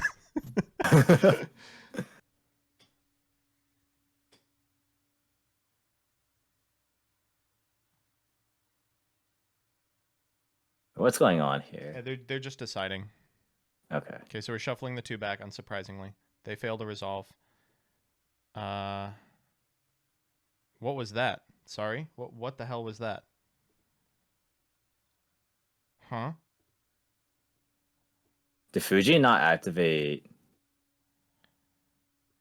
Or was that in a new chain? Wait, what happened? I legitimately don't understand. They're saying in chat that they don't know what happened either. What just happened? Huh? Is this an auto-sim moment? Okay, so it looked... Did they shuffle each other's targets? No. Quantal can't shuffle. Yeah, no, Quano has no shufflers for me. Oh, no. No. Fuji's Oh, just taking a while to resolve. Fuji's being an asshole is what it is. Okay. Wait, did Fuji only use 1 name? I thought Fuji used multiple names there. I thought so too, but to do what? What do we still have in deck? Oh, we still got Lulu? Yeah. I mean, we have like we can make Gurura. Well, Gurura doesn't really do anything, but well, we can kit tag into Kaleido at minimum. Yeah. I mean, if you kit tag into Kaleido, you just win, right? There's nothing in the deck that outs that. don't think so. I don't think there's a way for Quantum to fusion anymore. Oh my god. I don't think. I mean, Quantum can buy another turn by Keldo shuffling back his own stuff. And then he could do what, like put back. if we top Merly instead of Havness, we can Keldo back our own cards and then activate Merly, and then we'll have one in deck and we'll hit all 3 names. Yeah. That's crazy. That seems pretty good. And I believe Fuji is literally out, right? 1, 2. Actually, it doesn't matter what Quantum tops, because if even if it's a Havness, you can put back and then you can Scream Mill them instead. Yeah. Wait, what the hell? So actually, this doesn't matter. Fuji is missing the 3rd Keldo. It's in deck. Holy shit. It is in deck, yeah. Fuji Wow. never milled the 3rd Keldo, yeah. So, if the Scream Mill hits Keldo, we can still interrupt. Oh, jeez. This is... And that is a pretty high probability of happening. It's like a 100%. You know what's funny? Is that every match that I've watched of the tier mirror has been in tournament. So there's such a thing as a time limit. That was So wrong. I don't think I've ever seen a point where 6 and 5 shufflers have been used respectively. Yeah. You gotta understand, chat. This shit ain't never happening at a YCS. They will Or let actually Yu-Gi-Oh 5 die before they let this happen. Yeah, IRL this would have been a draw. There's no draws in Top Cut, baby. We would have gone to Giga end of match procedures. Yeah. All right, we're taking a Merly. Have we fucking normaled? No, we did not. I don't think we did. Because we started this turn by going battle phase, clear the whole thing, and then we got crimed on Kit, and then we went Sheer and Pitch Havness, and then it was Rook Hollows, and then Havness. And then this was all off Havness. Yeah. And now we're here. Oh wait, did we not Kit yet? Oh. No, we're I gonna think you have a Kit, preview. we're gonna Kit cycle. Oh, boy, okay. I'm just confusing turns now. So the Yeah. Kit thing happened last turn. Yeah. all right. Never Okay. mind. So we know what is happening next turn. Okay. We are drawing Havness or Merly. We're drawing whichever. We will And then we can Keldo, Keldo. putting our yeah. shit back, normal Merly, scream, and if Fuji hits Keldo, he wins. If Yeah, he the game doesn't, is over. we yeah. sit here for another 15 minutes. He's actually can guarantee it happening by hitting Merly here, right?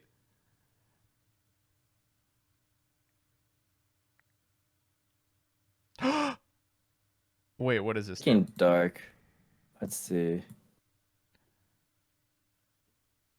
Magna Looking move. dark. What the fuck? No shot. We have a fucking. We're going. What? Well, this can happen grave, so yeah. But this is 25 2K. This is 45. Is this Yeah. lethal? No. Yeah. Yeah, there is definitely not a line for lethal. It's 200 off. Jesus Christ. Yeah. Oh. But this is why Scream is broken. Because I'm losing my yeah. mind here. Okay. Farfar's asking, are these games good or bad? It depends on your I couldn't definition tell of you, good or Mark. bad. Could not tell you. I personally really like these mirrors. I've really but they're been also enjoying them. they're extremely taxing on the brain and very, very time consuming. I would never want to play them. Let me be clear. I would never want to play these games. Elf here. Go elf, grab. No one right now. Okay. We could grab Merly just to mill all 5 to ensure that our last Keldo hits. I imagine that's what we're doing when we normal here. Okay, we're going to Yeah. Keldo as expected. We Keldo, shuffle back our own guys. We chain... I just want to take a moment to... Oh, go ahead, yeah. We chain elf, targeting Merly. New chain, go Havness Merly. Merly... And then the screams trigger. Then we get Keldo. We hit all 3 names, right? That's guaranteed. Okay, yes. Fuji has this if he orders the chain correctly, which is not it's very hard to do. I was gonna say, gotta give props to both players for being able to still play. They're playing Uh, out of their fucking yeah. mind. They're playing really well. It's insane. I truly, with the one exception of what Quantal attributed to an auto sim moment, I have not seen like a capital M mistake from either of them. You know. The thing is that like it's so hard to tell like what the optimal plays are. Yeah. Because like you could do so many diverging things, and Okay, then by the way, it'll just 5 cards left in Fuji's deck. The man clearly boarded out of the exchange of the spirit, right? Oh, imagine if that was still in deck. That would be so funny. I was like, I haven't seen no Rainbow Bridge. I ain't seen no Turtle.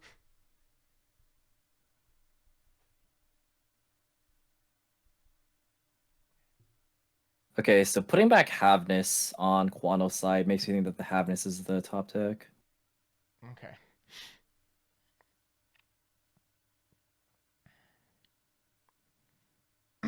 So that would give all 3 names.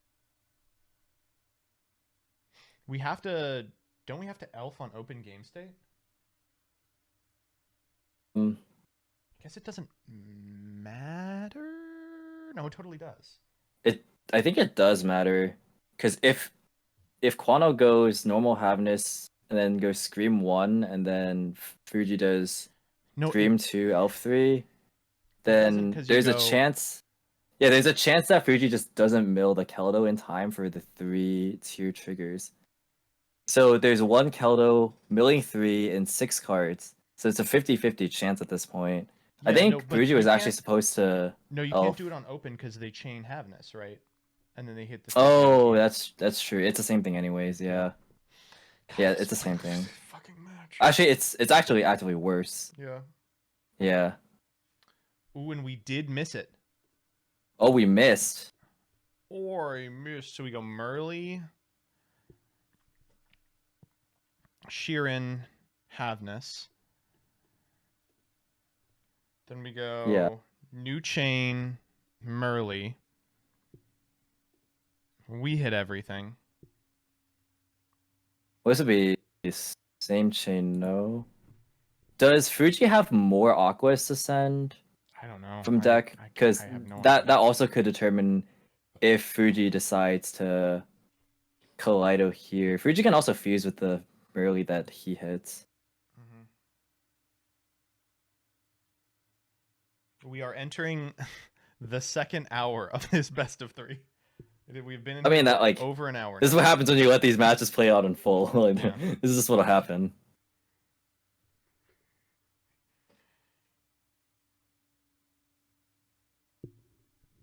It's better than like OCG, where like a lot of times I feel like they go into time game 1 a lot. But yeah. It's hard too though, because I feel like both players in this game had a realistic shot of winning. Yeah, so if this is like a time scenario, like I don't think when do you scoop? Like when do you scoop realistically? Fuji won game 1.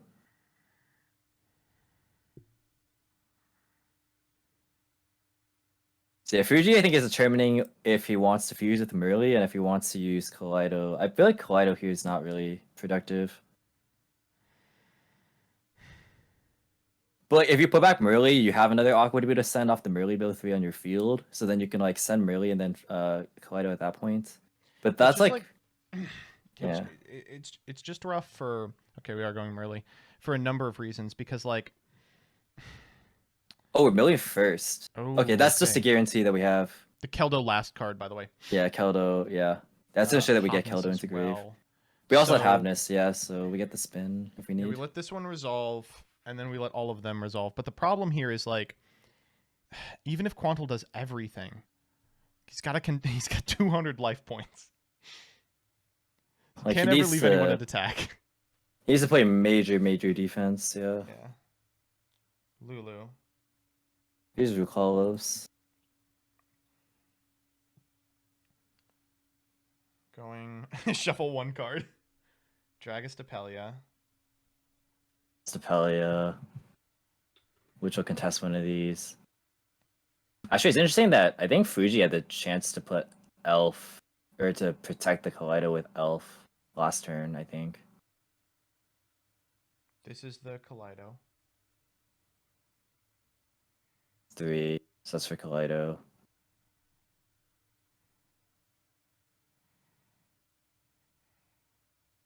Resolving Merly. Yeah. Then at Resolution, we've got more triggers. We've got Kaleido and Havness. Yeah, potentially Kaleido, Havness. I mean, Quano has a lot of things to deal with Fuji's board. Like, he could Kaleido target Fuji's Kaleido to force. But then, like, there's also Stapelia, which can negate it because it's not given the targeting protection.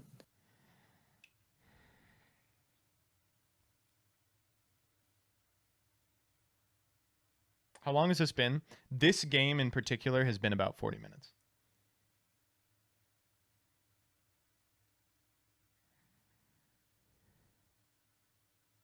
Quanto could also summon Kit Colosseum. Well, no. Well, you could. It's like, to what But, like, end exactly? Does it do anything? Yeah. I mean, he wasn't able to actually recycle a Celic. But, like, the only other option is Garura. Well, there it is, yeah. Do you activate this? I mean, you can grab Havness. It's like, fine, yeah.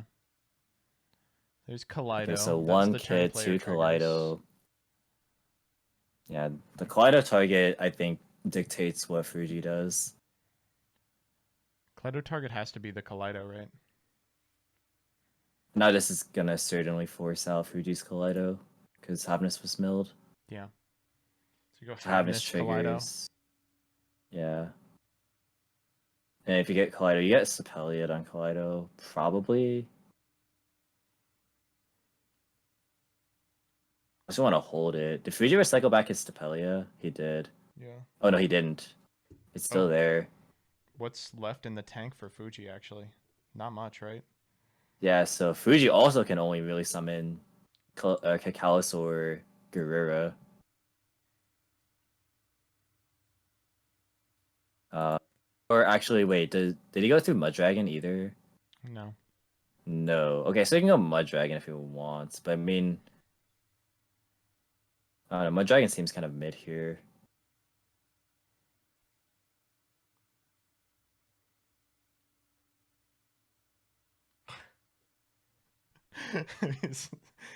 What a fucking match. All right, okay. Fuji not using Kaleidoing. Kaleido. That's interesting. Oh, does he have a Rhino engrave? Fuji? I mean, he's got to, right? Yeah, because if he does, he could. Wait, I don't. Yeah, because if he does, he could just send Sheeran. Did he put back Sheeran just now? I wasn't paying attention. If he dumps Sheeran off this kit, because now Stapelia can't target the kit, so now he can actually just summon Kaleido. Oh, that's crazy. Oh, Yeah, Elf is and the the Kaleido best card in the game. Oh my god. Yeah, Elf is ridiculous. Okay, so what did There's Quano Sheeran, search? yeah. Wow. Yeah. Wow, what a play. Yeah, that was a crazy play. That was a really good That play. was unbelievable. Oh, Yeah, wow. so And now it's protected by Elf. Now we get to fire our Kaleido Heart. It can't be destroyed by any of this terrible garbage. Do we send their Kaleido Heart? Does it matter? Do we send their kit, actually? No, there's no way that's right. Quanto already normaled. Yeah, Quanto normal to Havness to start this off. Yeah. But I think, like, what does Kit tag into Rhino do, if anything? Or what is it? I guess he can tag into Merly, and then Quanto can go for his own Elf. Yeah, So we're maybe also a in a chance he position actually- now where if this Kaleido Heart lives, we can switch that bitch to attack position.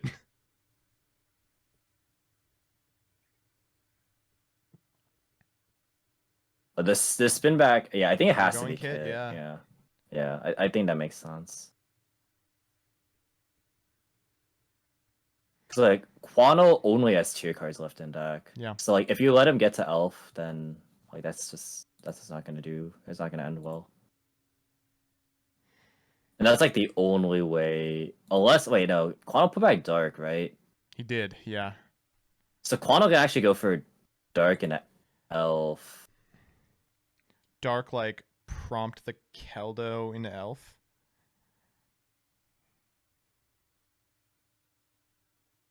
But that gets rid of Stapelia on board. Is that really worth it? Probably not. You probably just I mean, clear the we are board. about to die, I will say. Yeah, that's the tricky thing too. Is like this Happiness is like such a liability. Like we need to get rid of this Happiness somehow.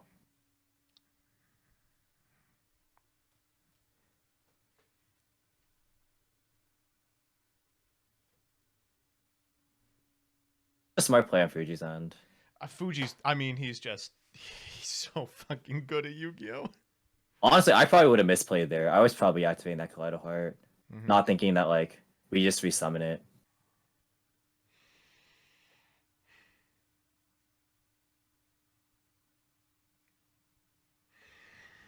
I wonder if Fuji like was 5-head, like ultimate 5-head, and chose not to summon Elf to the other zone. Yeah. It was like, no. Eventually, we will hit the zone. So like Kaleido could be targeted at that point. Yeah. Go in battle. Yeah, Quano going to battle. I think you don't have a choice but to do this. It's very ugly. Yeah, it's not very clean, but we get to eat. You do. We have to. That's big. Stapelia on Vicalos. I mean, I'm just worried that like we just have to figure out how to out our own Happiness.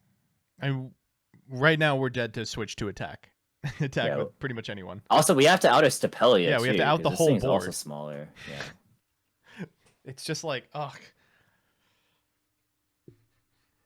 Shovelback Kit was like really good. Yeah, we're doing here's dark. So now the Lulu doesn't contest the dark.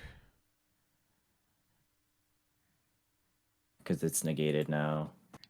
So if we Keldo in response to the dark, they go the dark and the Stapelio for elf, and then we can Lulu the elf, right? Okay, just take Stapelia, sure. That's also fine. Like, we have to get rid of dark now. Yeah, like... No, this thing's too small. It's one of these scenarios where, like, yeah, we could do something about it, or we could just wait. Like, the dark and attack is a huge liability. Like, every single Link monster in this deck, besides, like, the Link 4s or 5s if you play them, are just, like, tiny. Fuji actually pulling the trigger here and just firing the last shuffler. Okay, so I didn't want to say it, but we have seen Quantal make ding. Oh. So we could go 8/8, out our own guy, like sit in defense in a position that we can't be killed, and then just like normal next turn and trigger 18 screams. Wait, do you send your own cards? If that was only your opponent's. Oh, I actually don't know. I just assumed it could.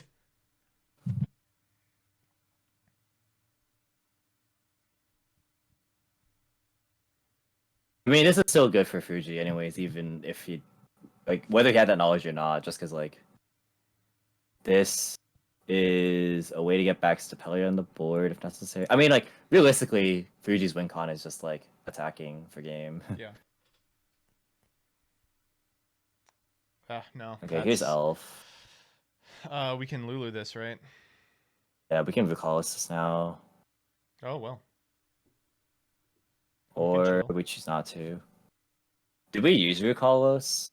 We might have. It doesn't matter, right? Oh, it doesn't matter. We just go to attack position. Oh my god. Come on, Fuji. Unnecessary. Oh, end of main, bring back orange. You have to let this resolve, otherwise you... Oh, you don't have to. Yes. You don't have to do shit. Wait. Haveness. I suppose, yeah. Okay, this is just unnecessary. Attack, you fucker. Oh wait, no, you have to Lulu negate this because otherwise Quano screams and then mills more and then. Oh, you're yeah, right. you're You're right. Yeah, you Oh have my to god, use. we're even so we're so stupid. Yeah. And Fuji wins in a 2-0 that took 90 minutes. Honestly, Back really to well played to back. both players. That was phenomenal. I actually really Exceptionally enjoyed well watching played. that. What an interesting fucking final. It's wow. Yeah, Oh. I thoroughly enjoyed that. Yeah, shouts out to both Quantal and Fuji, two actually good players, for playing that all the way out, as absolutely out as it possibly could have been played. Really appreciate it. Congratulations to Mount Fuji for the back-to-back Chalislime monthly win. How does he do it? I'll tell you how he does it, by being the Quarantine Series Player of the Year 2020.